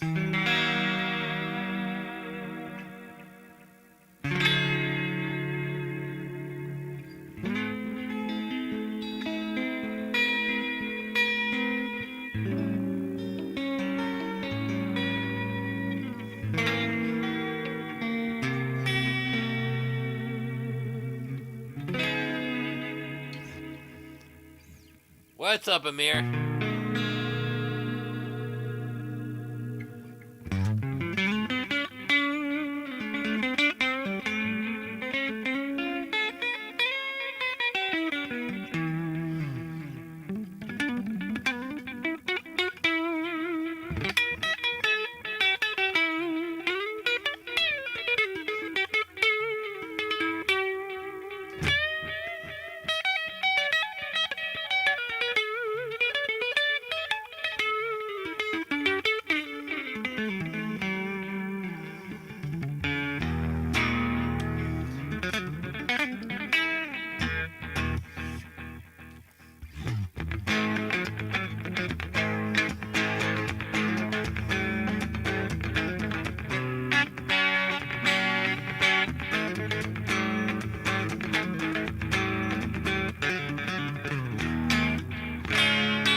Who knew a telly could do that? Always ripping? Not always. Sometimes. I once ripped my pants on stage.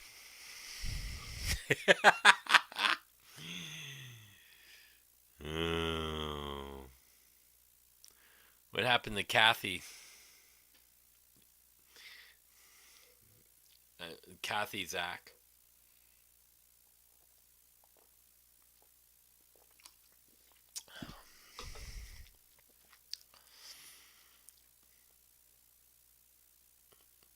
Can I play a harmonica? No. I do have a harmonica, though. I got a sax, I got a harmonica. I can play harmonica. There's a keyboard right there. There's drums over there. There's a bass there. Well, why do you want me to play a harmonica? Can play with your mom. Here we go again. Come on, Zach. Do you really have to have fake names, bro? Cathberg. You forgot the Y. Kathyberg. I play your mom like a fiddle. Jumped up on that Hickory stump and said, boy, let me tell you what. I play your mama so good.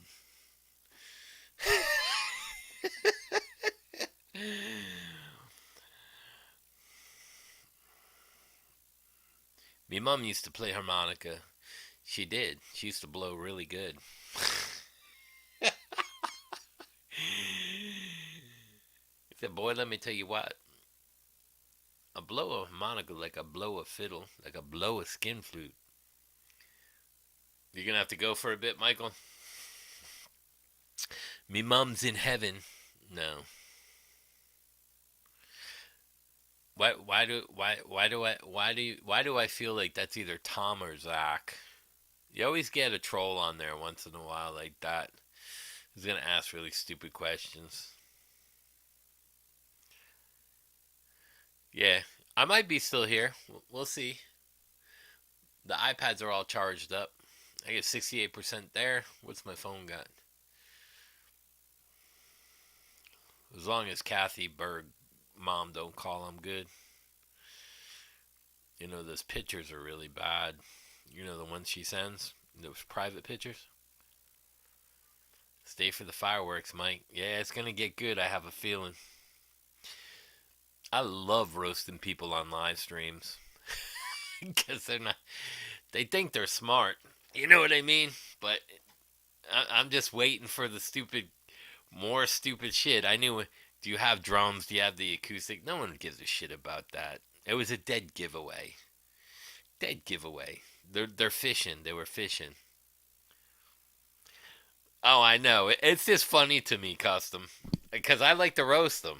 It does make me mad. What are they going to do? You know what I mean? I've already... There's nothing anyone could say that's going to piss me off. The only way that you're gonna piss me off is when you step to my house, knock on that door uninvited, and I open it. Then I'm gonna drag you in and have a nice talk with you. And it's gonna be like the Hotel California song. You can never leave. Let's see. Me mom played guitar, piano, harmonica. Here you go. Custom, you can always just click on them and hide them if you want. I'm not going to do it because, liar, I posted a song on your message board. Oh, boy. You love the drama? What do you love about it, Gigi? Do you love, like,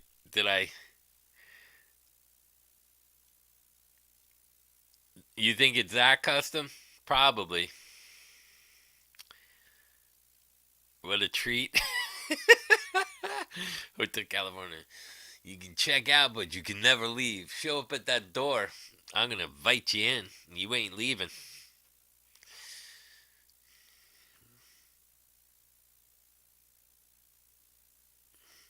"911, what's your emergency?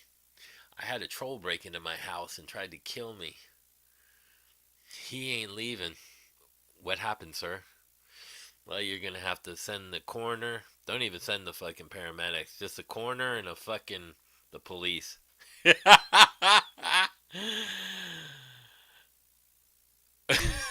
That's as far as that goes. Because that's as far as it would go. You know, what can I say? Oh my God. You're the backdoor man? Yeah. I'm your backdoor man. Rat should have did a song called that. Really.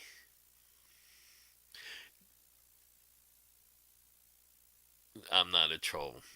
No, you're a troll. When you start asking stupid questions, more than you, no, you're a troll. You're asking stupid questions. Go ahead, ask some more stupid questions and get some stupid answers. You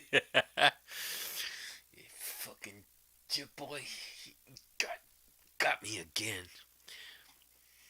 There's it's hilarious to me. Hilarious. Cans, man, where are they? I'm not effing stupid. If your name is really Zach, you are. Your IQ is that below a shoe size. Prince wrote a song about you.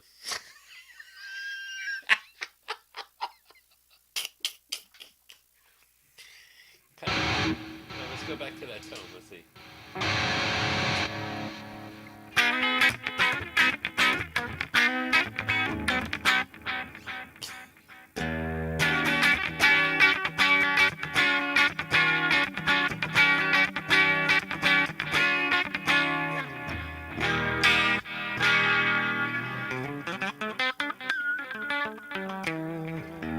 The delay? It's Kemper. Like that kind of delay on the clean?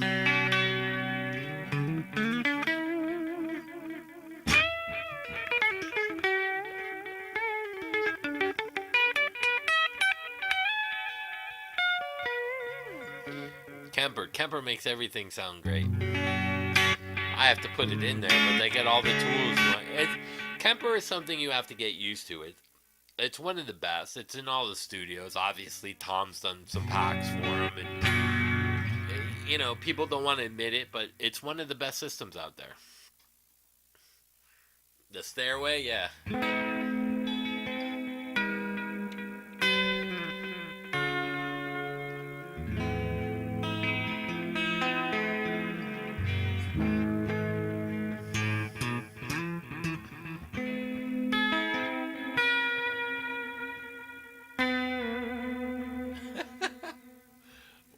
Let's see.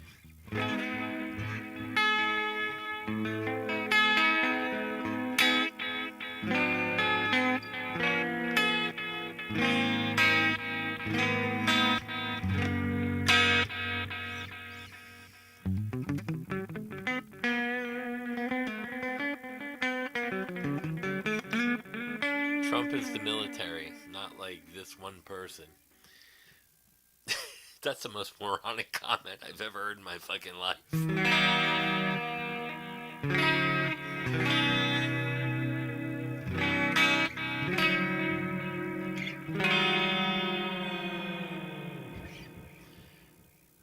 Oh my goodness.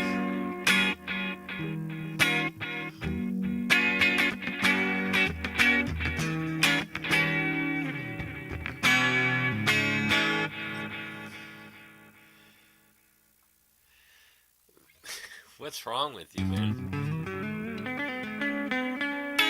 Yeah, you just expose yourself. You said too much. The distorted one is the same idea.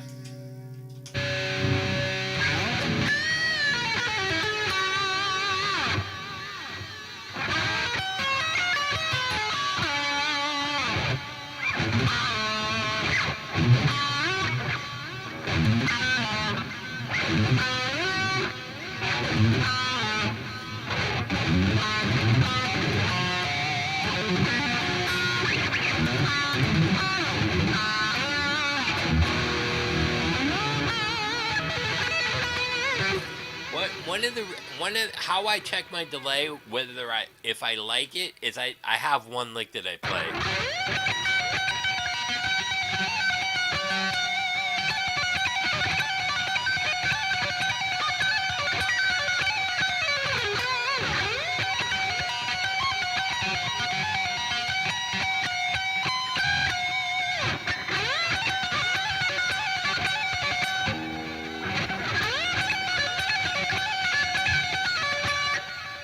It's close. It's not where I like it yet.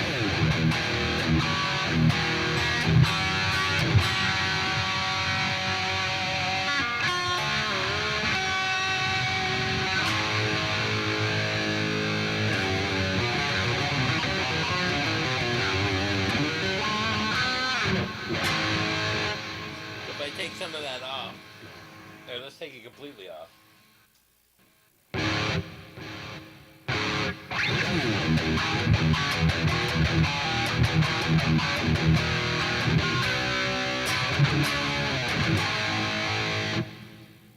sounds good even without it.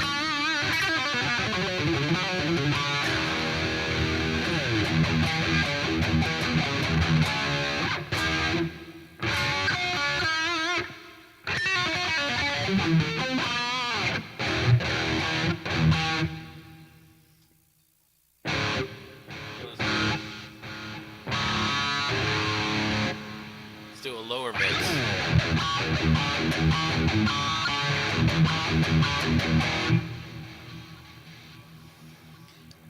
Yeah.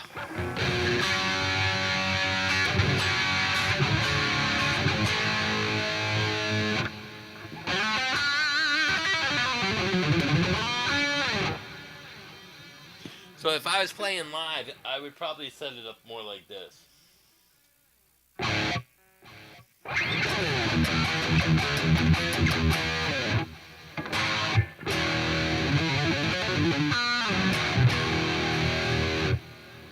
No reverb and just a hair bit of delay.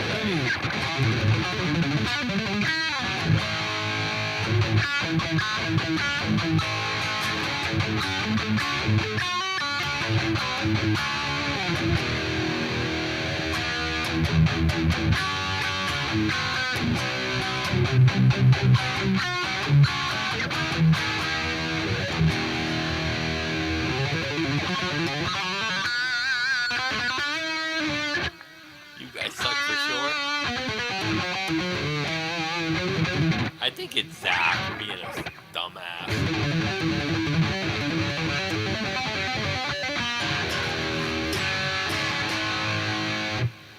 So it sounds like that.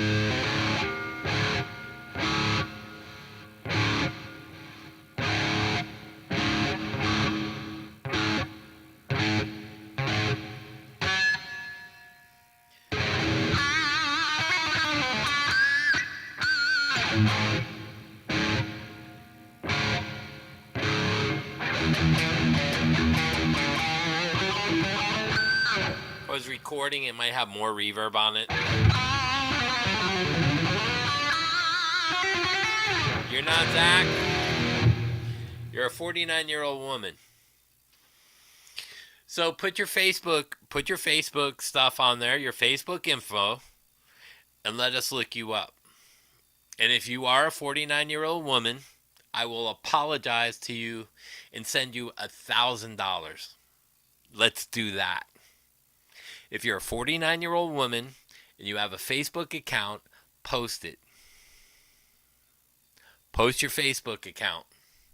I will pay you $1,000 and apologize on this live stream right fucking now. You're not going to. Yeah, exactly. Because you're a fucking fraud, lying piece of shit. There you go. Nobody wants $1,000, right? Yeah. You're a liar. I just proved it right there and then in 2 seconds. You're too stupid. No, not you. Katie Berg. Catberg. Whatever her name is. The one making all the stupid comments. Not you, bro.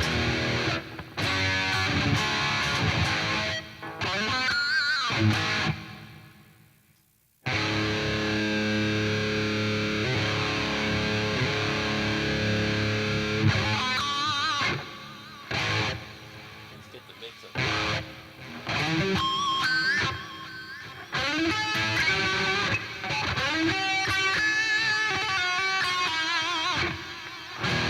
wonder what sounds more. Let's turn it. Let's do a mix way up.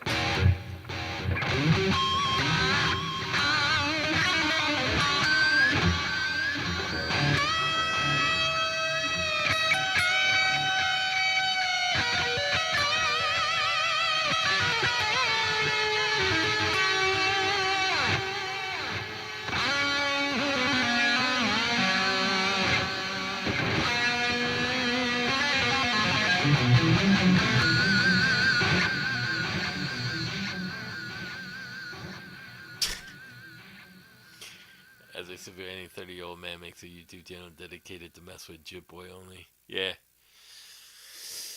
You still love Weezer, though. Good for you.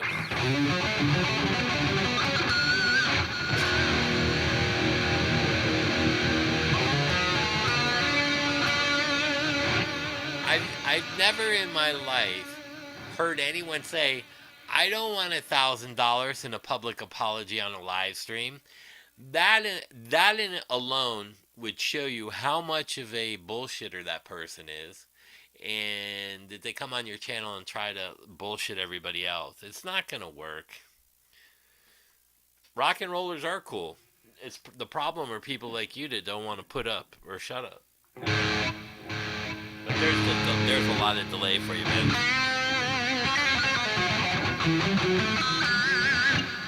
I love Weezer too. Yeah, that was it.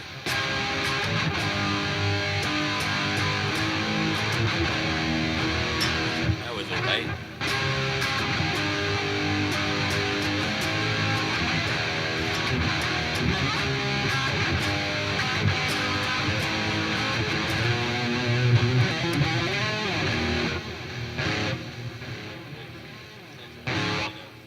Oh no, where was that?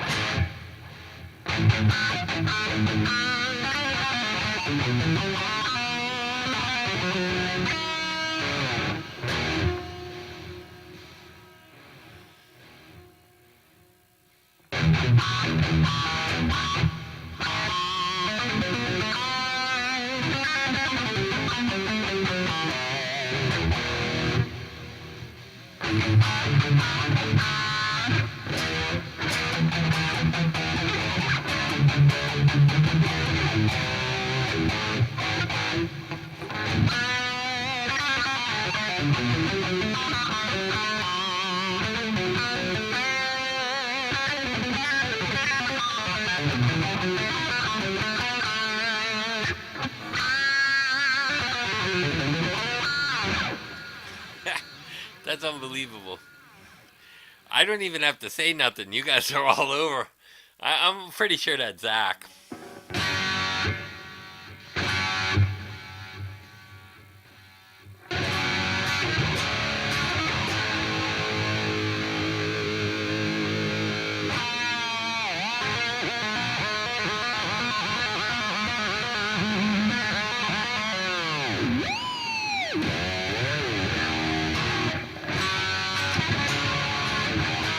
Hey, what's up, Brooklyn? You're in for it. I think that's Zach Cathberg. So here's the problem with Cathberg. Talking a lot of shit. But I said if you're a 49-year-old woman, post your Facebook right here. I'll go on it right now, look you up, and if I'm wrong, I'll give you an apology. And let me tell you this, Catberg, I will give you $1 million. I will write a check right here on the live stream for $1 million fucking dollars. $1 million. You post your Facebook information. Let me verify it. How's that for a deal? You still gonna say no?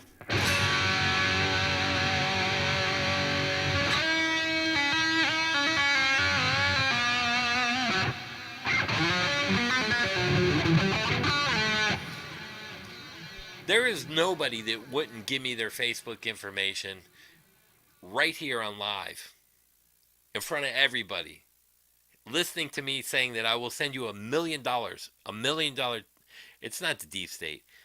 If you're not willing to put your money where your mouth is so that we can see who you are, I don't know what to tell you except that you're lying. Because there's no one in their right mind that would deny $1 million. I would give you $1 million check and send it to your Facebook account. I will get you the money. Let's see it.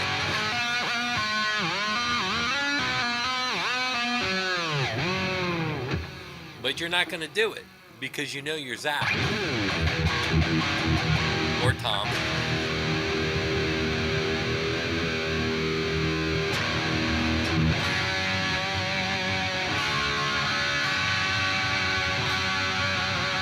You don't need money.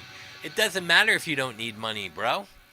Anybody would take the fucking money. It's free. $1 million. I guarantee you need money. Everybody loves and needs money. You could go out and fucking just go buy a brand new Lamborghini for 200 grand and piss the money away at the fucking casino. That's a lie.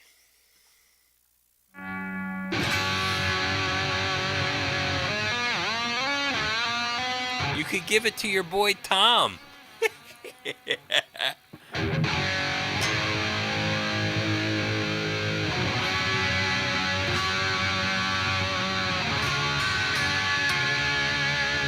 No, you don't love Jesus.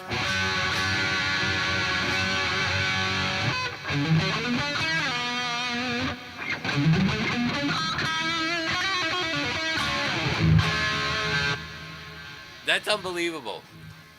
Tell me, out of everybody watching right now, anybody watching right now, if I said, show me your Facebook page and who you are, and I can verify you're saying who exactly you are, I'll give you $1,000,000. Who in their right mind here would not do that?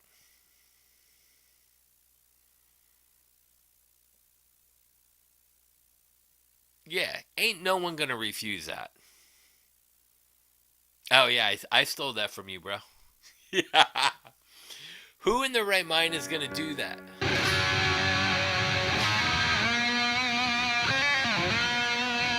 You know where I like doing it? I found out in the arpeggios.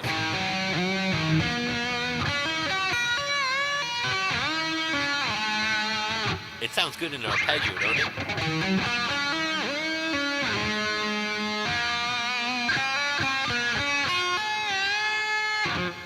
Yeah. How to make arpeggios not sound like Yngwie. How to make them not sound like Eric Johnson.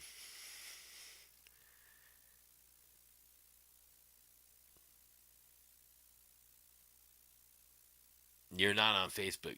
All right. So here's my email. jittboy@yahoo.com. Send me an email and a phone number of you. I'll call you and verify you over a phone. And then I'm going to have an investigator look up your phone number. For $5,000 I pay him and verify you. It has no guitar related content, just Mario Brothers. It's a fake account. Yeah.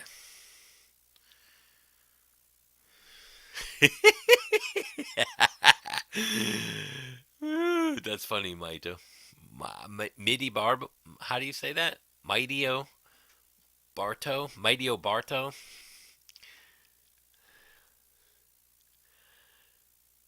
And then you'll be my roadie. I just bought 2 more guitars, Scott. I can't stop.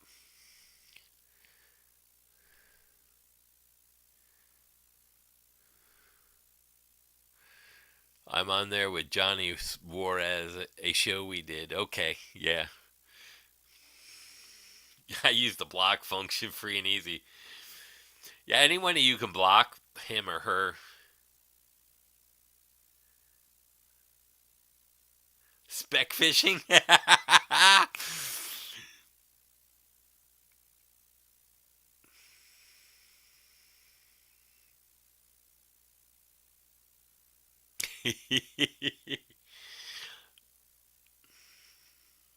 See, and that's the difference because, most of you guys and girls that are actually cool, like Cool Breeze in Brooklyn and Dragon City and Mechanic Jams, you come to Florida, I take you out to dinner, hang out with you, have a few beers if you drink, take some pictures, get to meet you in person. It's all good. That's what it's about. But then you got these fake people on here. You guys suck. Yeah, what somebody that loves Christ or Christian or calls himself a Christian. Yeah. It,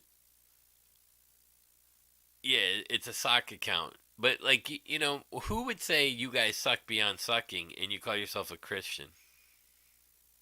Yeah, Sebring. Yeah, I've been to Sebring. I have family in Sebring. No fishing? I feel bad for my son because I take him fishing, but fishing ain't what it used to be in Florida. And he hasn't caught a fish yet. But I'm going to have to take him out on the boat again. Am I cool? Yeah, you're cool. Yeah, like Michael. Michael came down here. We were gonna meet up in like Palm City because my dad lives up that way. But yeah, Jesus got mad at people too. Yeah, I don't know about that. I love too much. Yeah, anybody wants to come down and meet me, all you gotta do is go on my email at jitboy, Jittboy at yahoo.com. I'm a guitar hoarder, a watch hoarder. I've known Rex for quite a while. Rex is cool as shit. I've known him for a while. Like there's some people on here that I even know through other people. Like Dragon City. I don't know him as a person, but we know each other through Taylor Anderson. And Taylor's played guitar with Kip Winger and Lita Ford.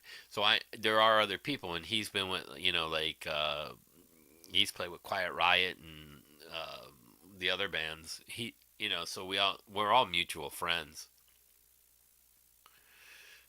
Try reading the Bible. Yahshua is king.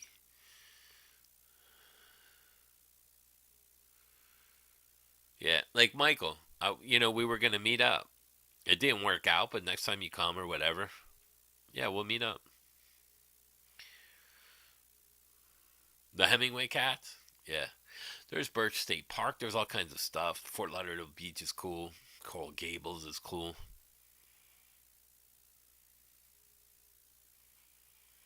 Yeah, Rex. I've known Rex for a long time. Very cool dude.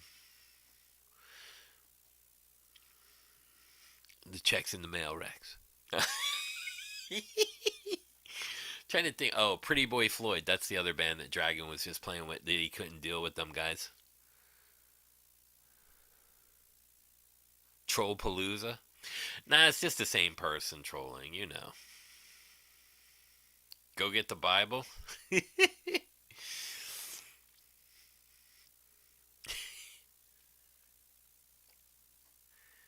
Yeah.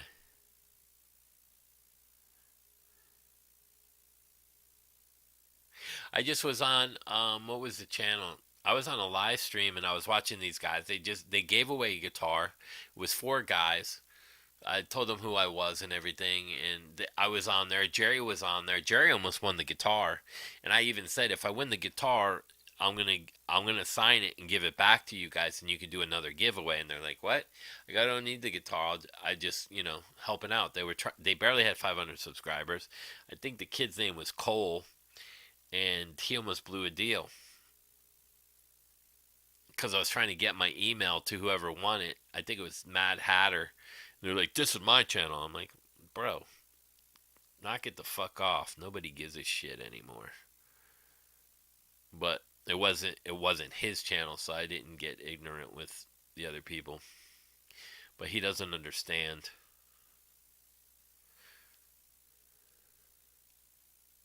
PTL media channel. Yeah, I like the Old Testament. 10 wives, all that. I'm all for that, bro. Just kidding. Eye for an eye, tooth for a tooth.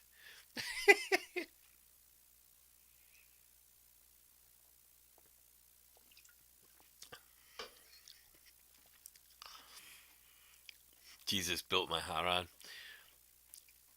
Is that the actual name of the song? I can't remember. Is that Depeche Mode? I think that's Depeche Mode, right? What was that other band too? They had some like cool bands. Cake. Dun-dun-dun. What was the name of that song? Man, Testament. Your favorite band was Testament.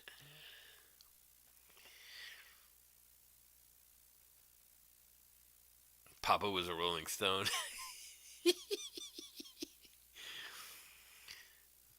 Yeah, that's a there's so many. That's another underrated player is Alex Skolnick.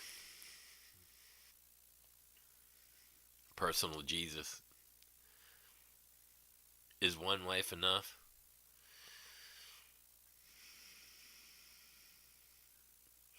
No, I need a wife for every chore. You know what I mean? It's gonna sound like male chauvinist, but like if you get you, because it's almost impossible to have one wife that's a take you know, that's a great parent, a great cook, like a chef. You know what I mean? It's almost impossible to get the one wife that's, you know, the trophy wife, that's the chef wife, that brings in the money wife, that massages your feet wife. You know what I mean? I need one for that way they don't get tired all the time. You know, I just they do one thing a piece. You know what I'm saying? Oh, man.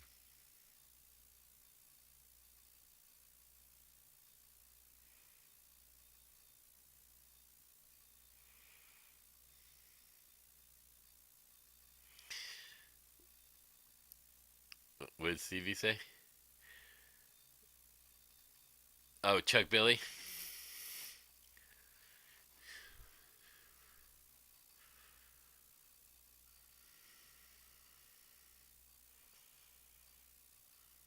Listen, if you're a person in Jesus, your relationship between you and Jesus is your relationship. Jesus and you are the only thing that you need to worry about. Whatever you do should be a private conversation and a private relationship between you and the Lord. It's no one else's business. But if you're that person, that's what you need to do. If you're not a preacher and you don't do it for a living, keep politics to yourself, keep religion to yourself. Nobody wants to hear it. You're not going to help other people because you're not a Messiah. You create your own personal relationship with whoever you want to create it with, and you do you. Oh yeah, that's true. More wives, more mother-in-laws. Yeah, that might be a bad idea. Then that's your problem. Your problem, and the only one you answer for is you. So if Jesus doesn't like you, that's your fucking problem. Maybe be better, do better.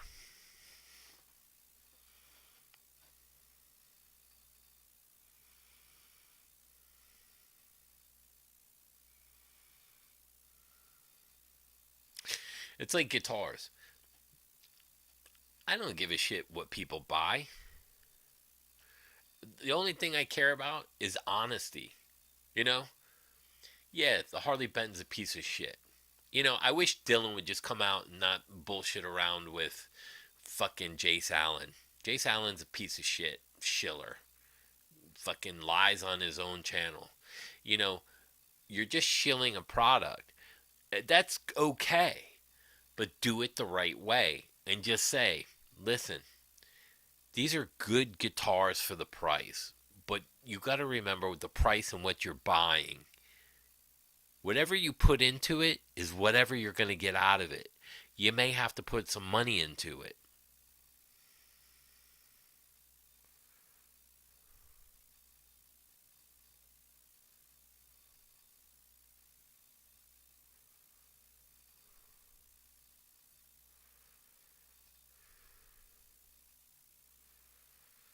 Exactly, Scott. I couldn't have said that better. You take your problems with you on the other side, so you have to solve your problems now. That's a great statement. Whatever you do now fixes yourself to the other side, if they weren't that bad. Because for me, there's a two-part system. Jesus died for your sins, but you still have a day of reckoning to answer for. That means if you were killing kids, he'll forgive you for your sins. That doesn't mean you get to cross the line and are welcomed into somebody's house, including the Lord's. He's a angry God that threw angels out of heaven. He's a God of anger and fear and a God of love. You have to understand whatever it is you're reading, and I'm not here to preach to anybody. All I'm saying is whatever you've done, you're going to fucking answer for. And that's your fucking problem, not mine. Doesn't matter if you would never kill kids. I don't care whatever the fuck you did. I don't care what you've done. To be honest, I don't even fucking know you.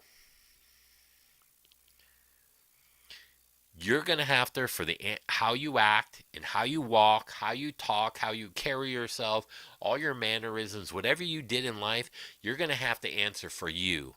I don't have to fucking answer for anybody but me. That's it. I'm worried about me and my kid. If I can help somebody out that's having a difficult time, I will try. But in reality, on this planet, I can only do it physically as a human. I'm not a god. When you pass and you go to the other side, you answer for you. And that kind of power is out of my fucking hands.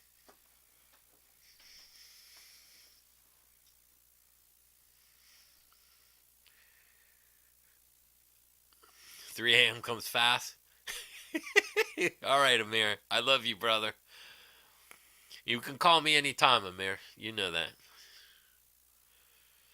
Later, bro. Stay safe.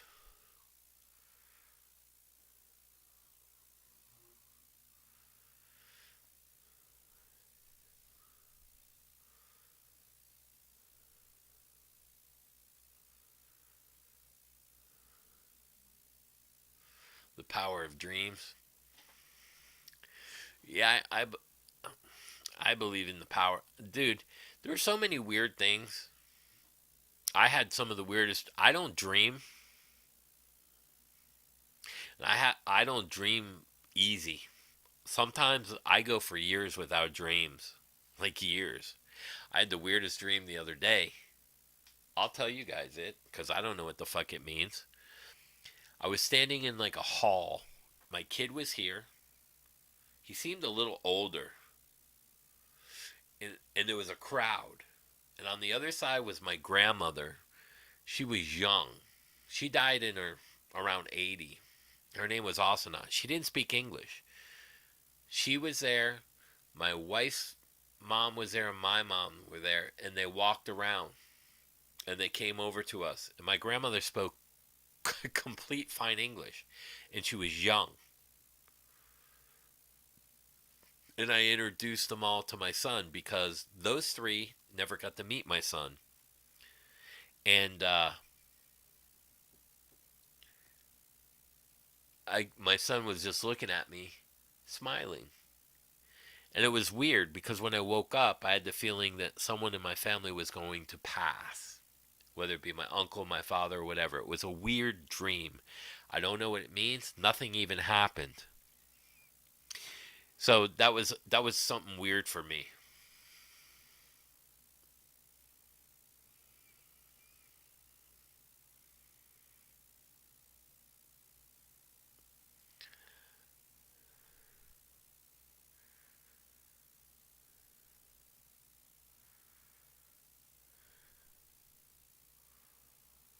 Yeah, I don't dream easy, and that was weird for me. It was very uncomfortable when I woke up. I told my wife. I said, "Man, this was weird. Your mom was there, my mom was there, and my grandmother. It was only women."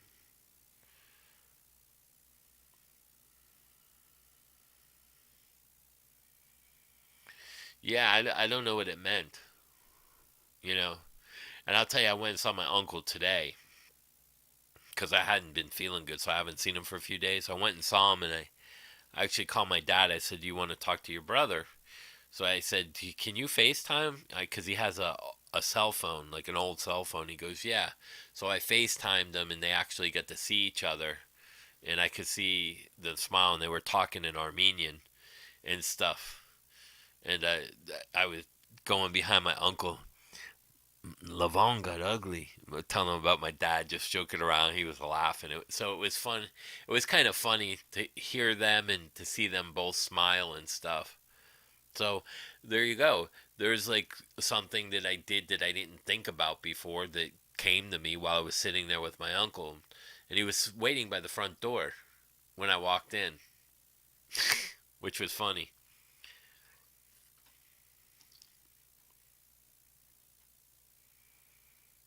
Do I like Pac-Man? Absolutely. I got I got I just got Pac-Man on my PS1. It's sitting on um I have an island where you eat with the cooktop, and I went to a thrift store and found the old, like one of the old computer monitors, not the fat ones, but like a flat screen, but it had the those RCA plugins because I have a PS1, and my kid found a PS1 Pac-Man. It has like 3 or 4 different versions on there, and we play it out there. I love Pac-Man, and he's got PS5 in his room, but he plays mostly Oculus. You want your quarters back? Pac-Man's fun, and it's funny because when I first got on the PS5, we would play Minecraft together, and I was actually better. He'd get mad at me, and I'm all right at Pac-Man. I'm a better pool player. I grew up with a pool table in my house and pinball machines. I had a Kiss pinball machine. I got rid of it. I never should have got rid of it. I love thrifting. People are like, my friends are why do you go? You got money. Just go buy a new. I'm like, you don't understand. It's the thrill of the kill. You find stuff that these crazy. It's like guitars. Like that Axis, the AX40 I found. They wanted $400 for that. That's an incredibly, and I think that's old stock parts from Music Man that were sent to Indonesia to write off, and it saved them a whole bunch of cost, and they put them on some of the inexpensive guitars. Yeah, like I said, this Schecter, I got this for like $460 out the door. This is a killer guitar for under $500.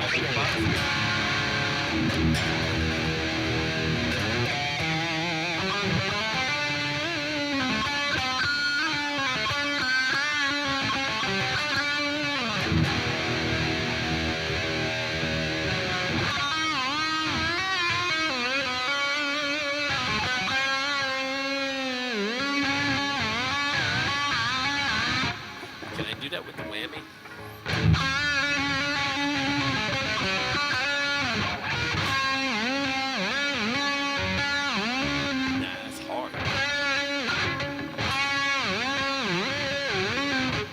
That's a tough one. Dude, they opened it. You know where Rex, you know where Sam Ash was? That's a big antique mall, man. They made that into an antique mall. They got an old PV bass I've been looking at in there. There's some cool stuff in there. The Muhammad Ali one, I remember that.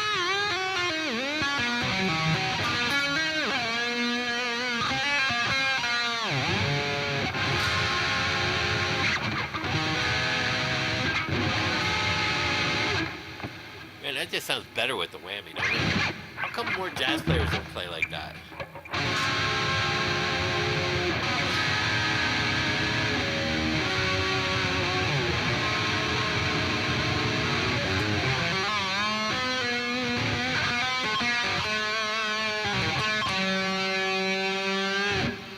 Yeah, I found some good stuff at Goodwill.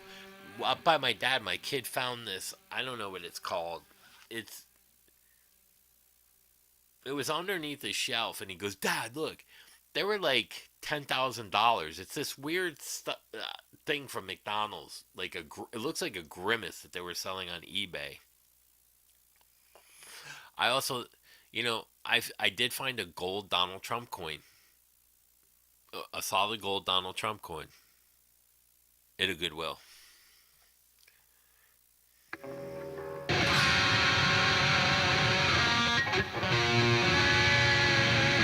Yes, some of the clothes are great too.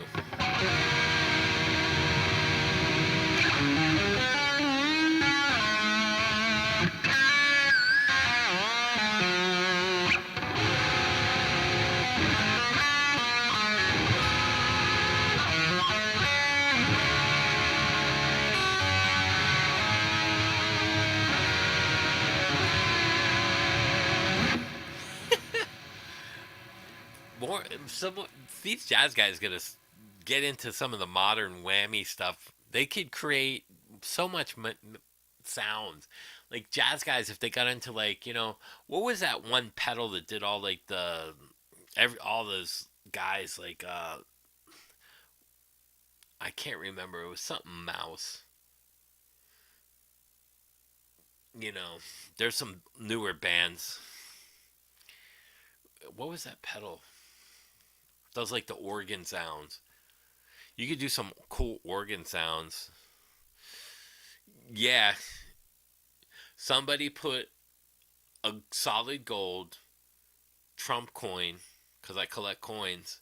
They put a solid gold Trump coin in. It was a weird package, and I knew what it was. Like I have. Let me see. I just got this one.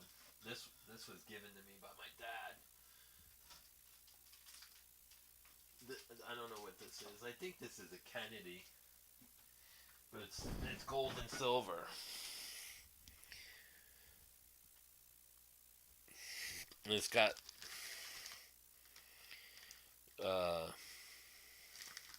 it's from the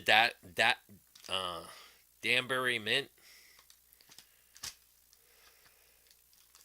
I don't know if you can see that.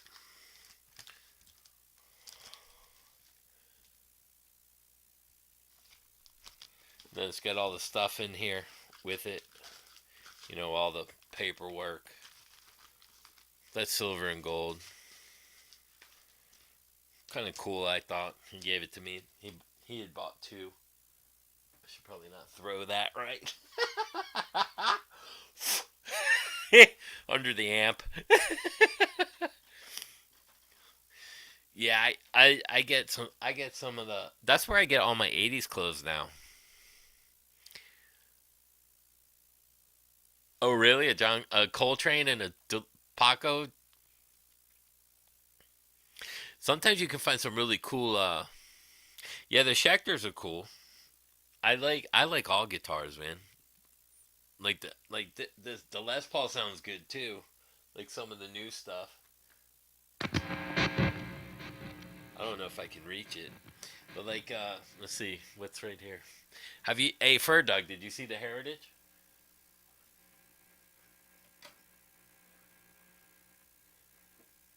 Let's try not to bang it. Let's try not to bang a new guitar.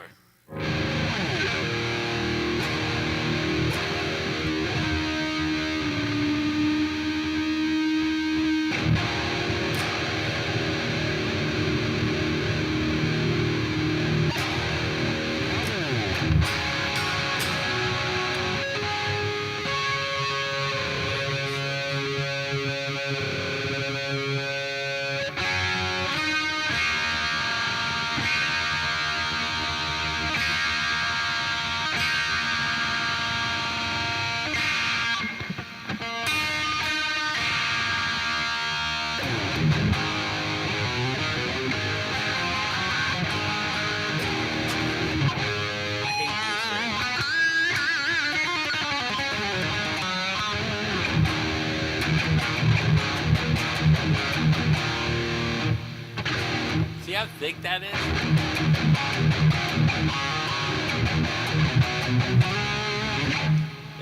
That's nice. So like here's the thing.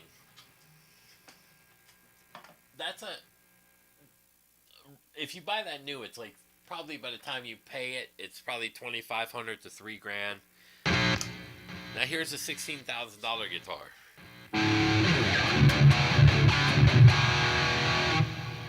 You can hear it different.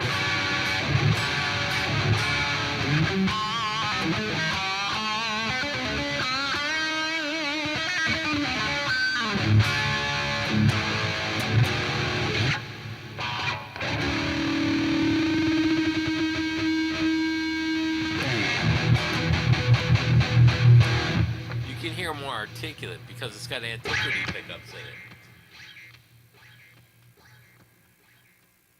And then here's just like a shit Les Paul. Let's see. Can we get it?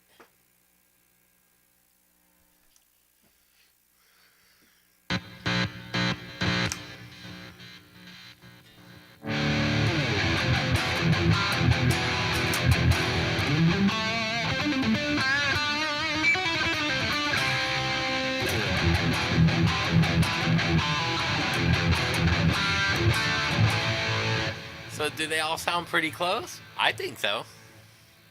So is it which one's worth? You know what I mean? It's a Burst Brothers R9. It's kind of like a Murphy Lab, but they were more sought after. See, guys like Tom Bukovac and guys talk about Murphy Labs, but there were brothers called the Burst Brothers. You can look them up. The Burst Brothers. They work exclusively. They had a company and they did a lot of Guitar Center stuff for their platinum rooms, and they were getting R9s and inspecting them and doing. They were doing what Murphy Lab does. You know what I mean?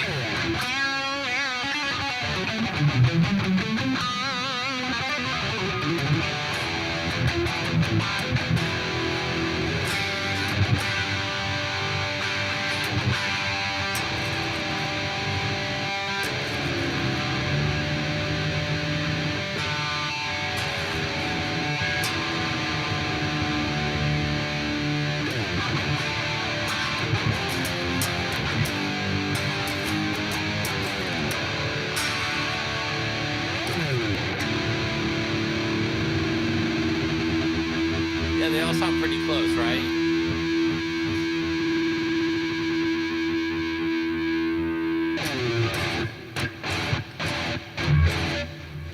But I mean, as far as money, when you know the Burst Brothers is a collectible thing. You know what I mean?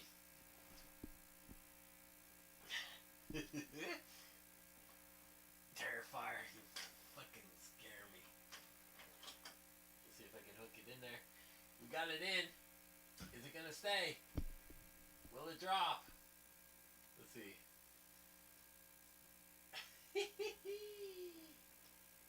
And there's the turn. The Terrifier's going down. Come here, boy.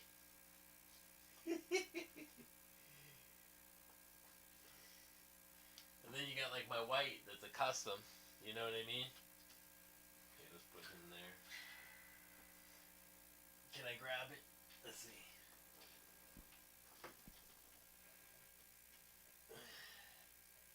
Oh, it's hooked on the amp. It's hooked on something. Let's not grab it. It's hooked on something. But I mean, they all sound reasonably close. But you know what it is you know, one's more of a collectible, one's more of a player, one's a collectible. You know what I mean? So, but is any one of them any better? Not really.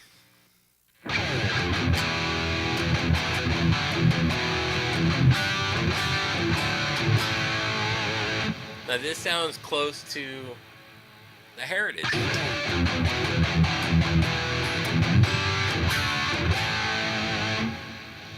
Which is 3,000 versus 1,000. You know what I mean? It's all up to whatever somebody wants and whatever it, like, what's your budget? What do you need it for? Don't put yourself in financial problems to get a fucking awesome guitar. Don't do this, don't do that. Get what's suited for you and is going to play well, that you like and you like to look at. That's my only thing. Which is the one worth what? This is an R9. This is a that's a Heritage H150. I mean, they all sound close. Now, the white one's about 4K, but you're looking at doing a studio as a custom shop. And I did that to kind of mimic a Tommy Thayer. Because I saw the white guitar he was using, and I didn't want the Epiphone, which is next to it. So the purple one's like is a Tommy Thayer, but he did a white Gibson. So I had the Gibson. I sent him a studio to do a custom shop. You know, I can probably pull it, but I'll have to stand up and get it. Let me see what it's hooked on.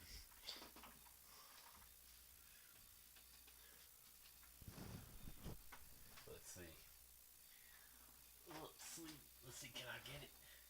Can I get it? What be hooked on? Hooked on phonics. Oh, it's the strap is hooked.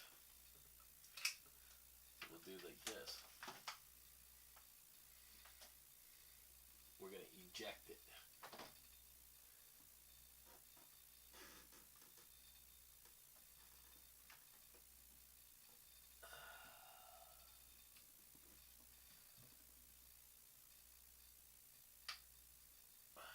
Come off of there.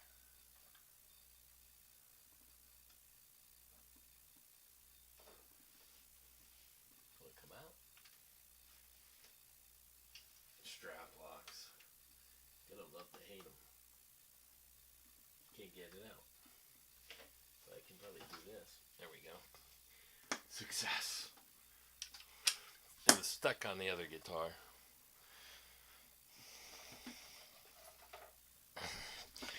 Now, probably a lot of you guys have never seen a guitar like this. Because it was given to me by the Velvet Hammer. No, I'm just kidding. So instead of doing I'm not a big fan of custom shops by Gibson.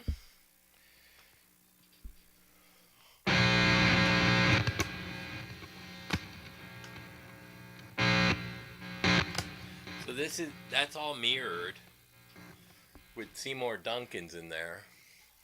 It's got the vintage tuners, pearl, with the Butler string tree. And they're locking, but that's all copper. Let me see. It's all shielded with copper.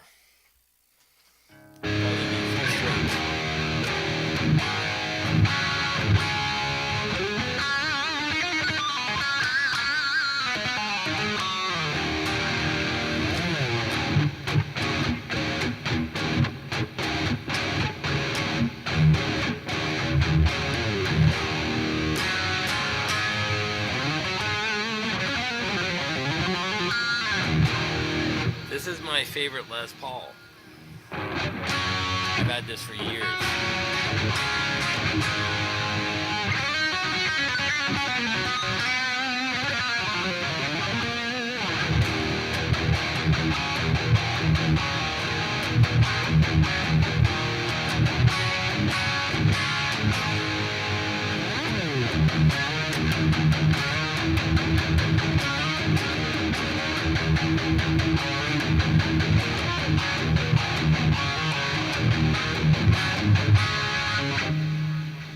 It's just a solid guitar.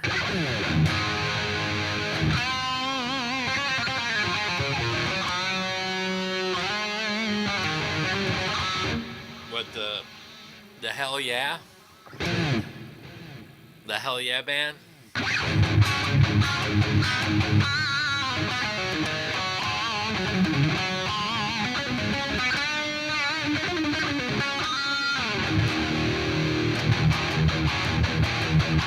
No, I didn't turn the volume up because these are custom wound Seymour Duncans. It's based off the Pearly Gates, which is the 59 that's in this one. This has 59s too, but these are antiquity, so it doesn't sound like a regular 59. None of them sound like the same pickup, and they're same but different versions of them. And this is going back to that Big Jake Music thing, talking about the single stack coils of the Fender Noiseless. There's 8 different models of that, and you have to understand they're not going to sound the same, you know. And this is where the misinformation leads. A 59 in this, there's 50 different mahoganies. So when you say mahogany, they're not all the same wood. Some are more dense than other mahoganies. They come from different parts of the world. So just because you say it's a mahogany body, well, what kind of mahogany? You need to know that. It's very important. So there's a lot of misinformation. Now the wood on this, I forgot what it's called. Deer Creek knows what it is, but it's a special wood. He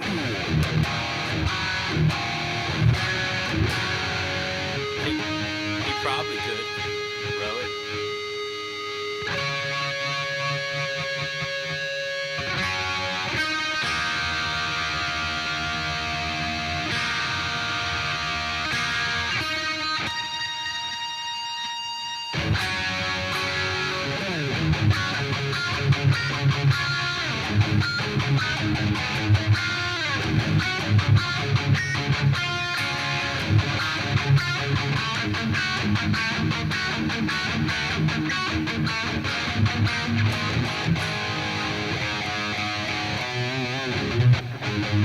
See,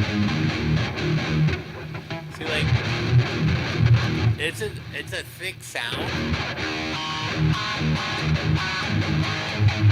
It's a heavy sound, but it's tight when it's in tune.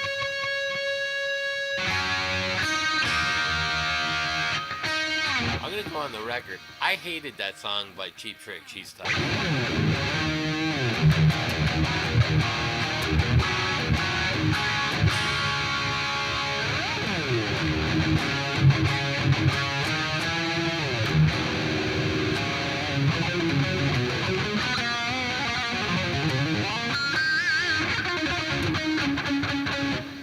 See, it's not super gamey.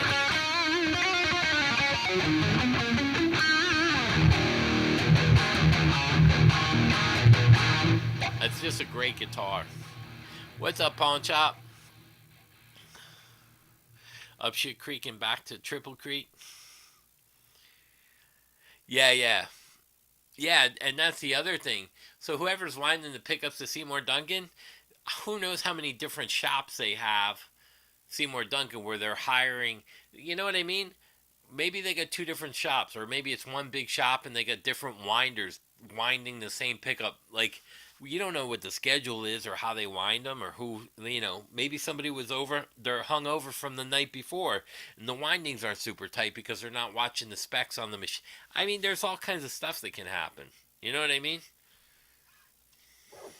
Same with the glue when they set the necks.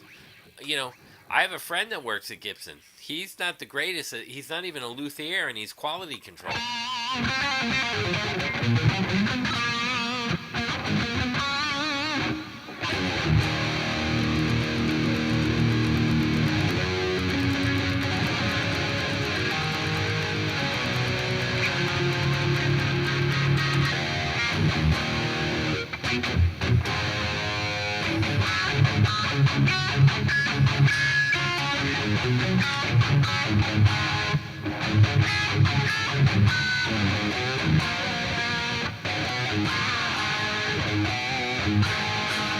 It needs new strings though.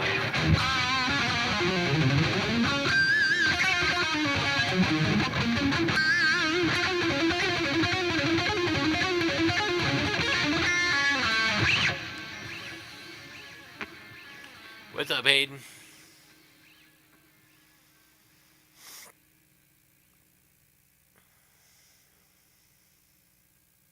Yeah, it's true.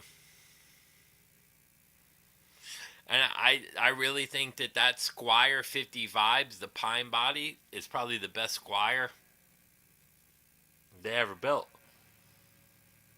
That guitar's just ridiculously good.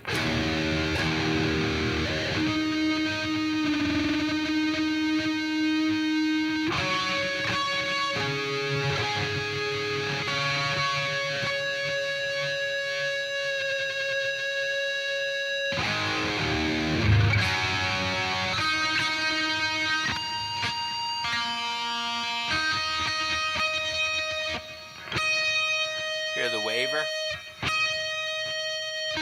So the intonation will tell you when the string's bad.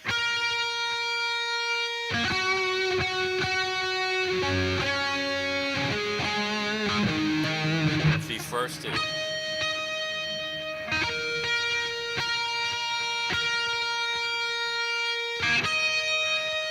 Mostly the first one.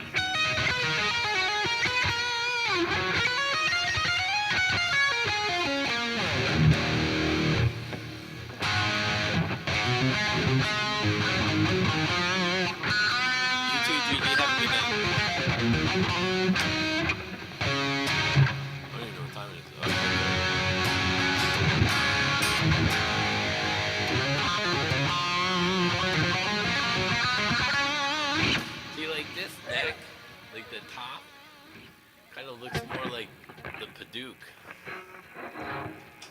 Like if you look at that neck and this neck, they're very similar in color.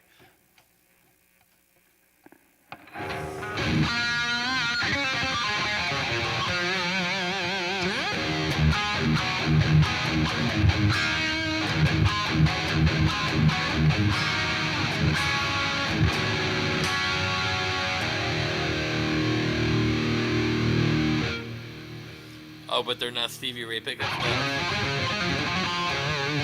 And here's the thing, Brooklyn. I said it on Joe Wentz's page. Jim Hamilton, who lives here, he moved to Indiana. He made guitars for everybody. He was winding pickups and he was making guitars for Stevie Ray Vaughan and some other people. I forgot who he was making guitars for, but you can look him up. Jim Hamilton.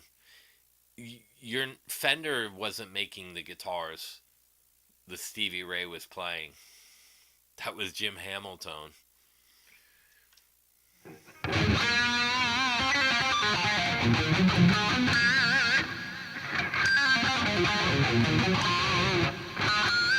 That 50 vibes is awesome.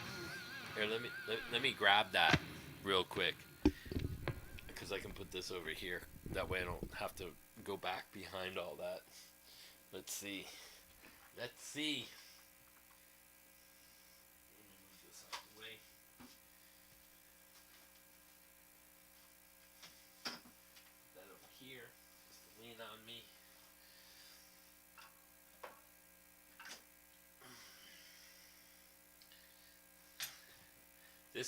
This is the 50 Vibe Squire. I paid $250 for this. This is one of the best sounding guitars I've got. I hate to say that, but I can't lie.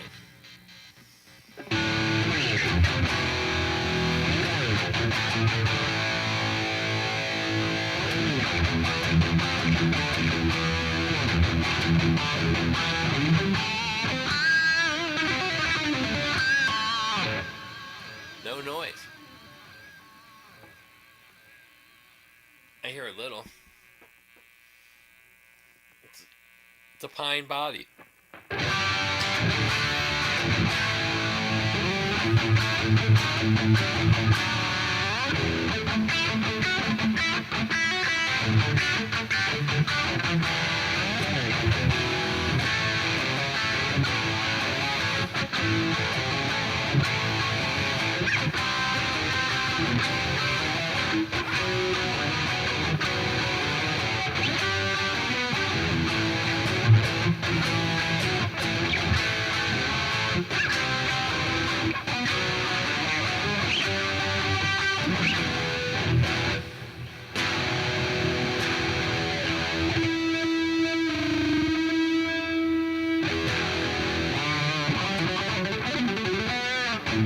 Now it's not a high gain, but I never adjusted these. There's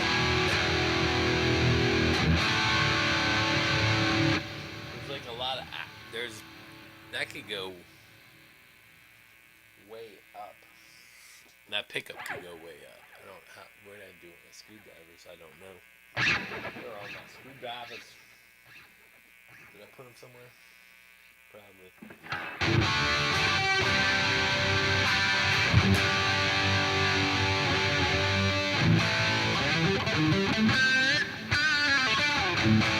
So if I want more gain, I just do this.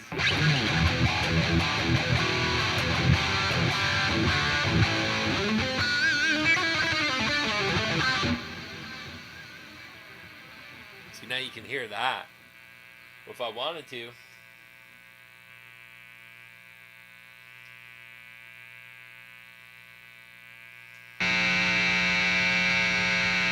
let's switch it off.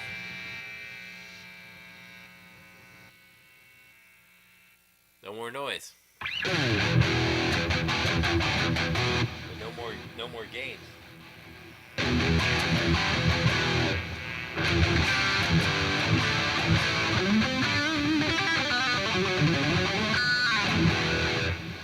So now if I take this,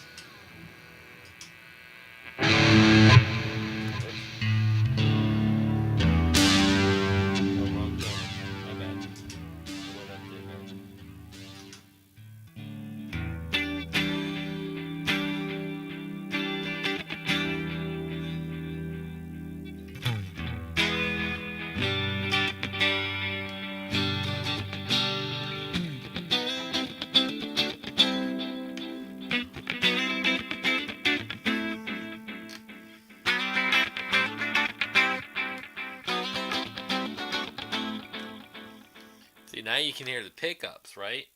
1, 2, 3, 4. Yeah, it's a 5-way.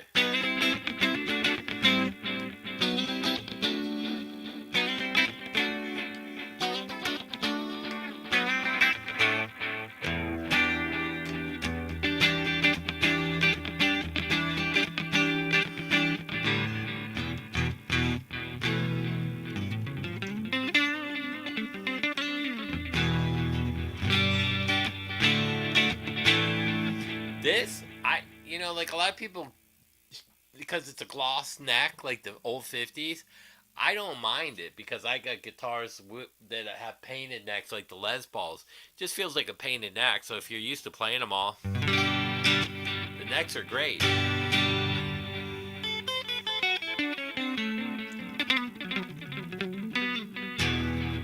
Great action. Put more gain, let's see. Let's give it like a Strat gain.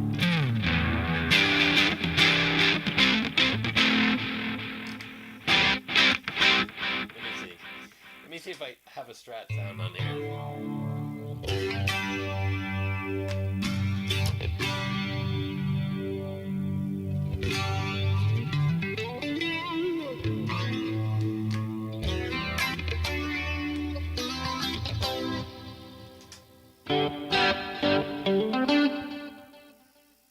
Let's see what else is on here. Empty.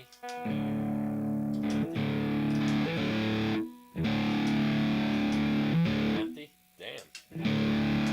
I haven't gone through this, but there's hardly any badges. Oh, you know what? Let me go to browser. Lucas or Leeds. I don't know what that is. Let's see.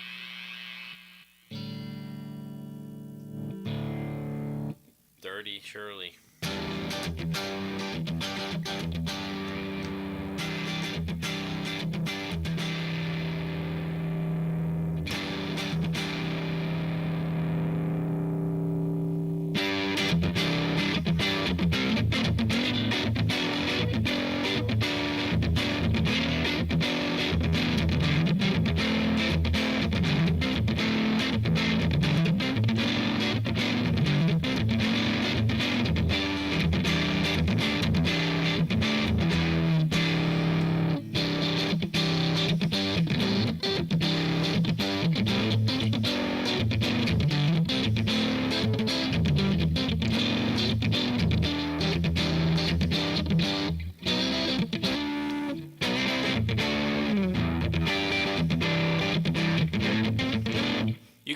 You can hear that.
Let me add a compressor to this.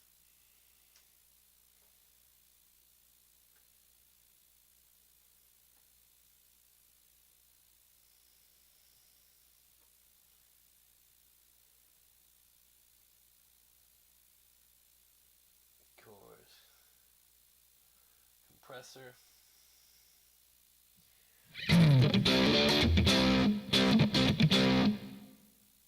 Hard.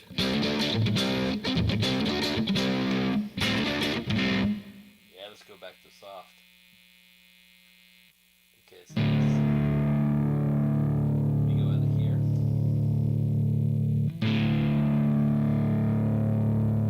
And let me go over here. We're gonna add a little bit of chorus. patch right here.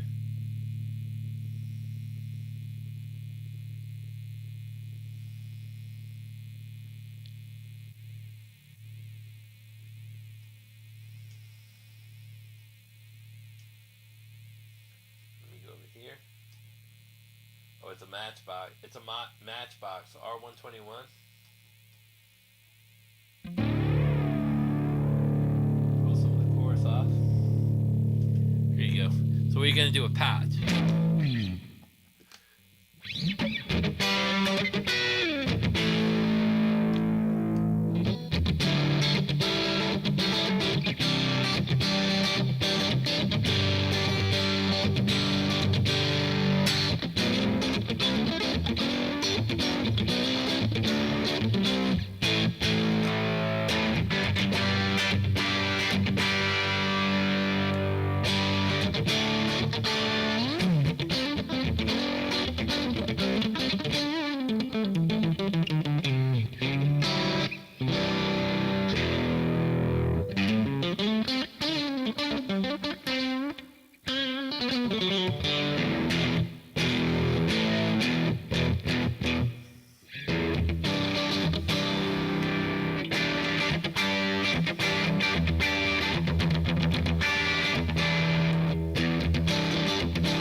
Sounds good, right?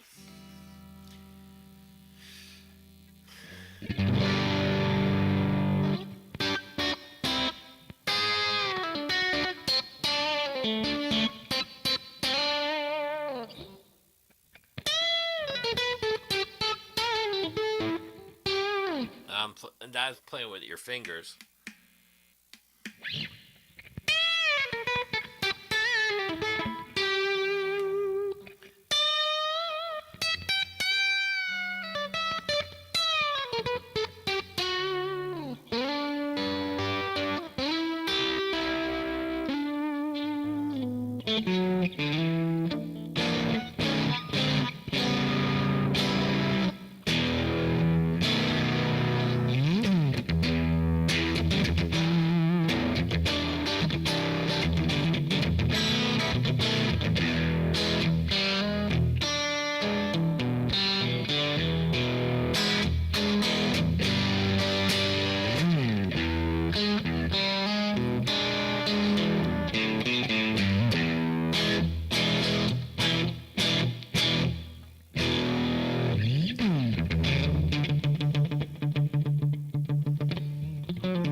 You need some drop D with cowbell.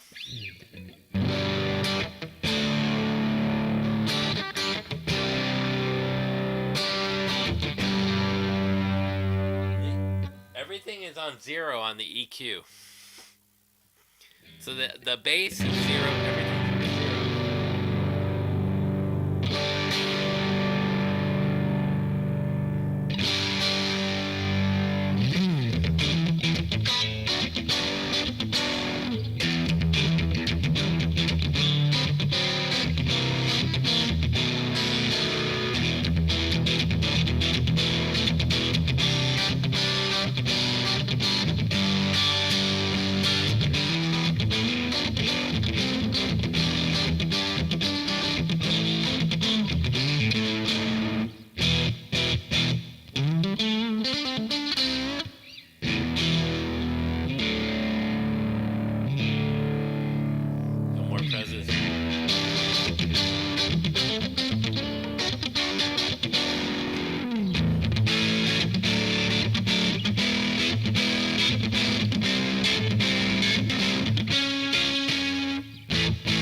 That's how easy you can dial in a...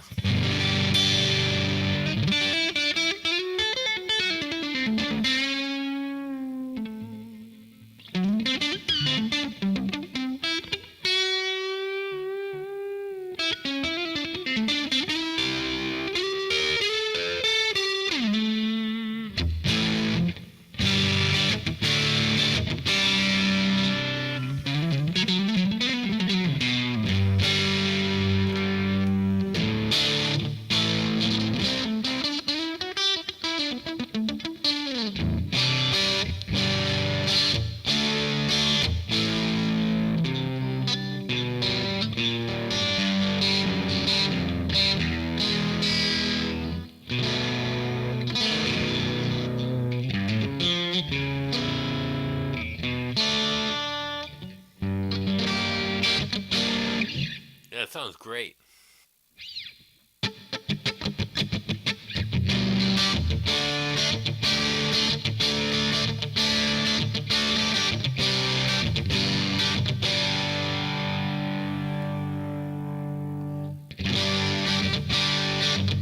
Yeah, the New York Demon.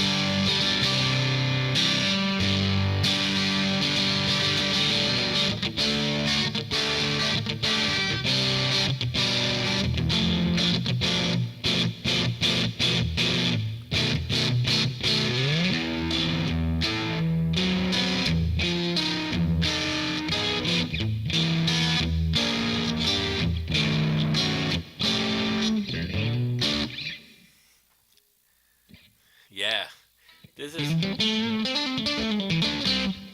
Now, I could add more gain.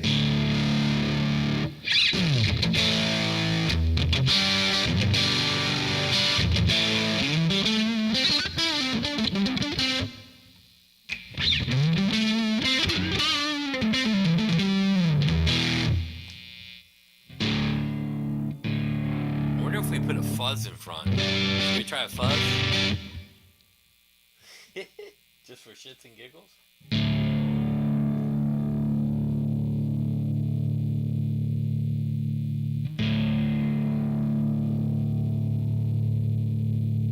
Muffin?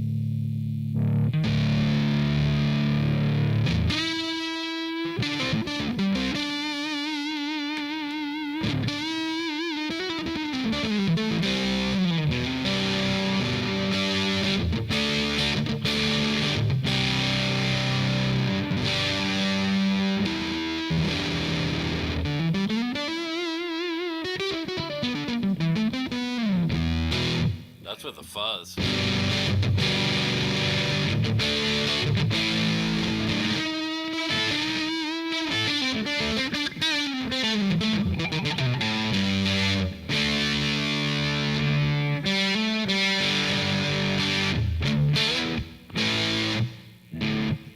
what else is in here. We could do a mouse. I don't know what that is.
tonight. Then we could do some crazy delay stuff to add to that.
Siren Choir Reverb?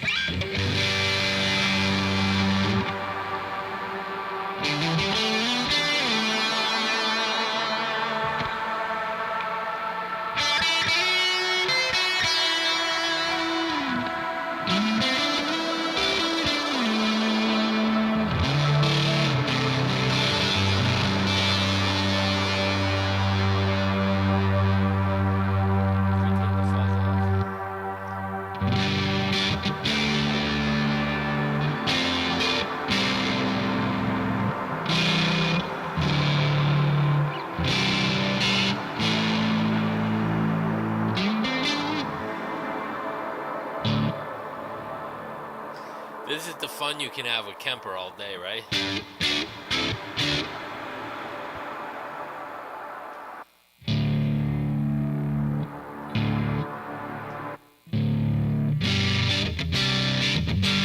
then you're back to your Fender tone.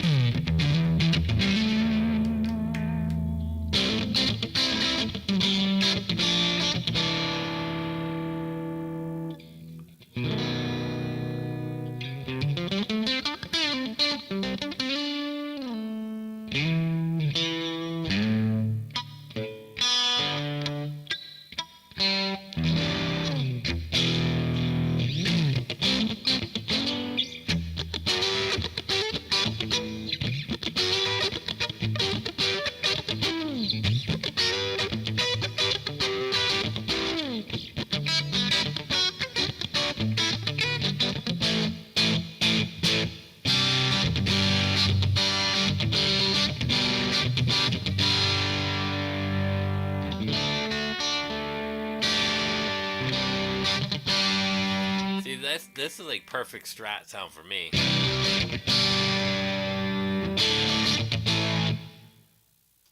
Let me find the...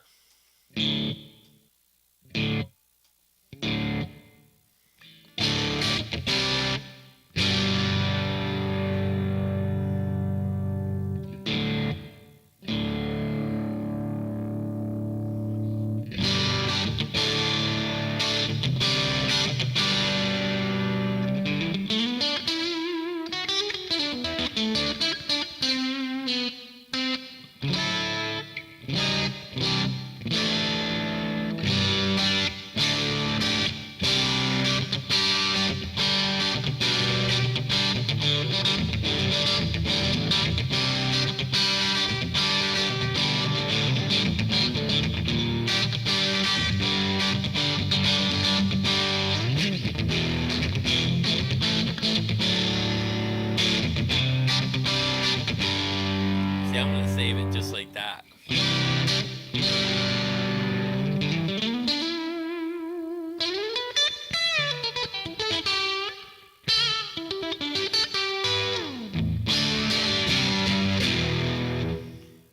store right now. I'm going to save the entire rig just like that.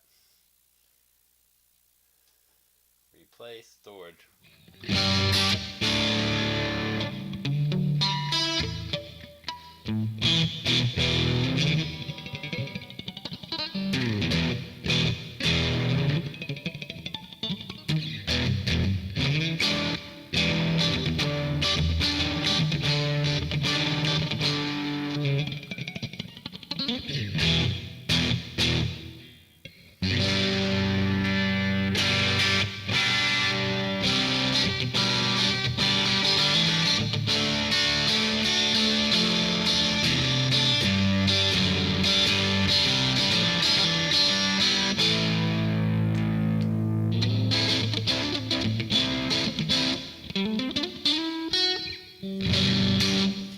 And here's the funny part. If I had that on a recording just like this,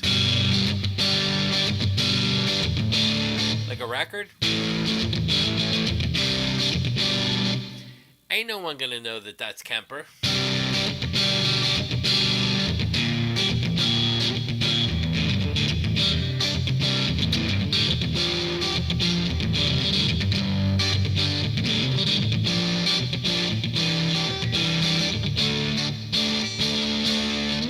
But it's out of tune.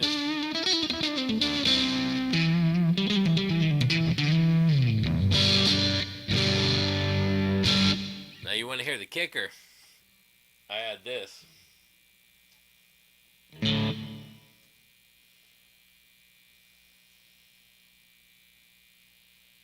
My all-time favorite trick right here.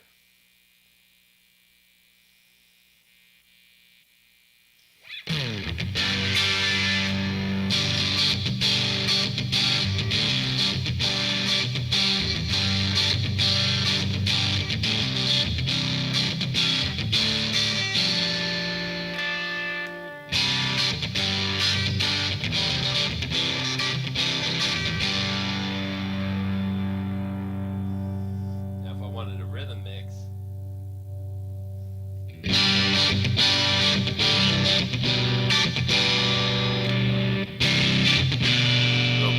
that's hotter. So I like this mix right here. That is what you call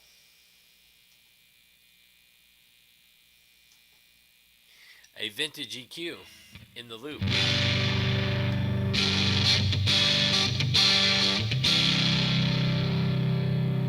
I'm going to do, I'm going to turn the low cut on. That's going to off. Let's see.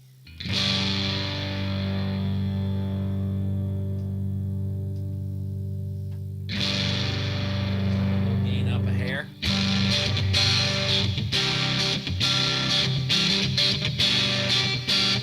See that low gain EQ right there?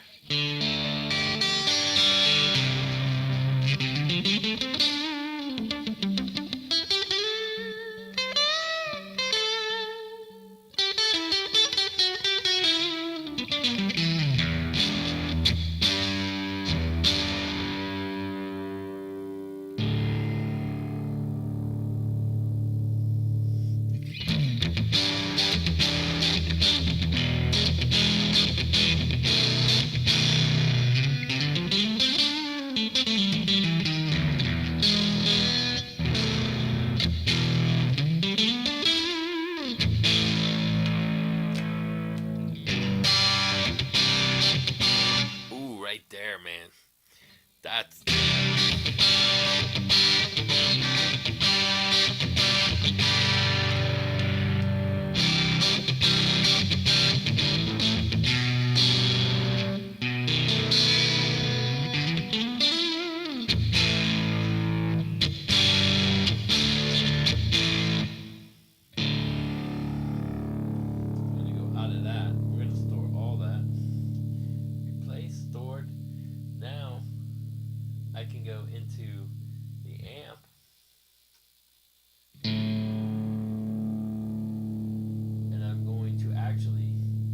up the bias a hair.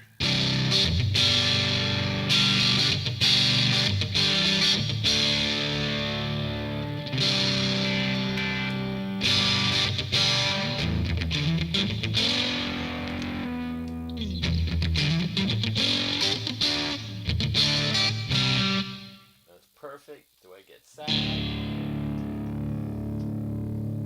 Now I'm gonna add 2.0 of sag.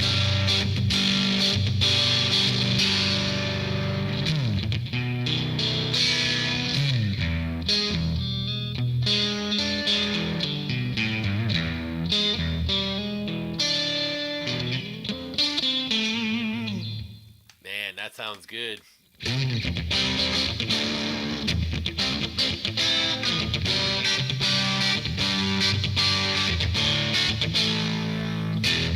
What's up, RF? What's up, drummer?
Kind of dialed in. Now what I'll do after I do this, I'm going to store it all. I'm going to replace. So that's completely stored. So what I'm going to do, we're going to leave it like this till Tuesday at 8. We're going to come back and revisit it and see if it sounds as good as we originally did. If it doesn't, we'll tweak it some more. So this is what I do before I put something on a record.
Sounds good to me.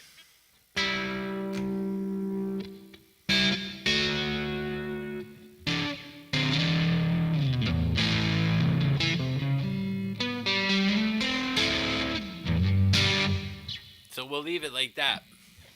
Yeah. So we'll take off. We'll leave it at this. You guys get to see me actually do a patch with a $250 guitar and a $1,000 Kemper. So there you go.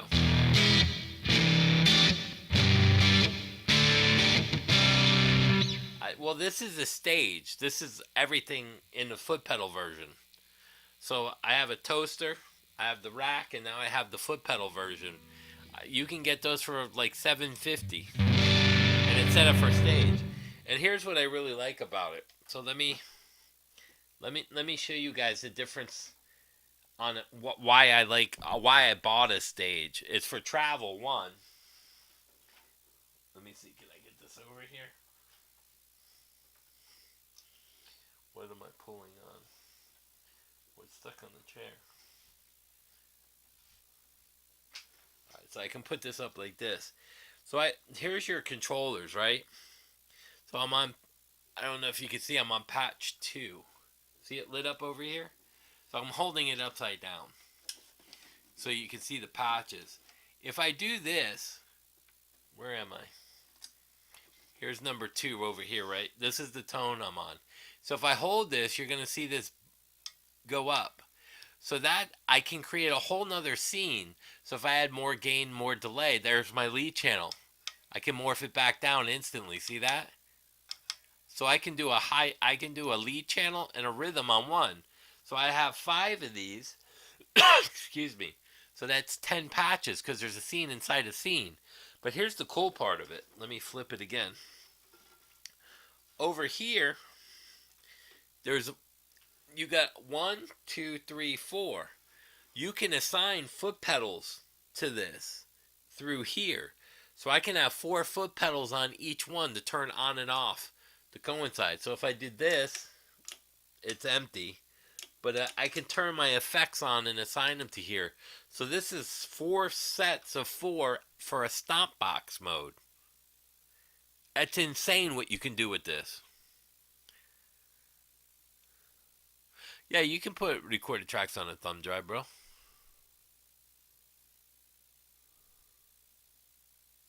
So this was a newer one. It had patches in here, so it was $1,000. You can run that into a power amp with a cab. If you wanted to, you can run it direct. So there you go. So we'll leave it at that.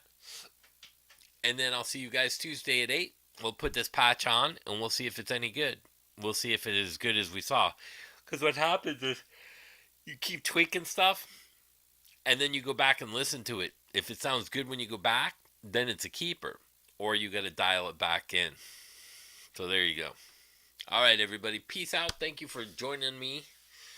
As usual, this was a kind of a long one, but we broke it up into a bunch of different stuff. So there you go. Tomorrow, he goes to school. All right, everybody. Peace out. Let's see. We'll do that.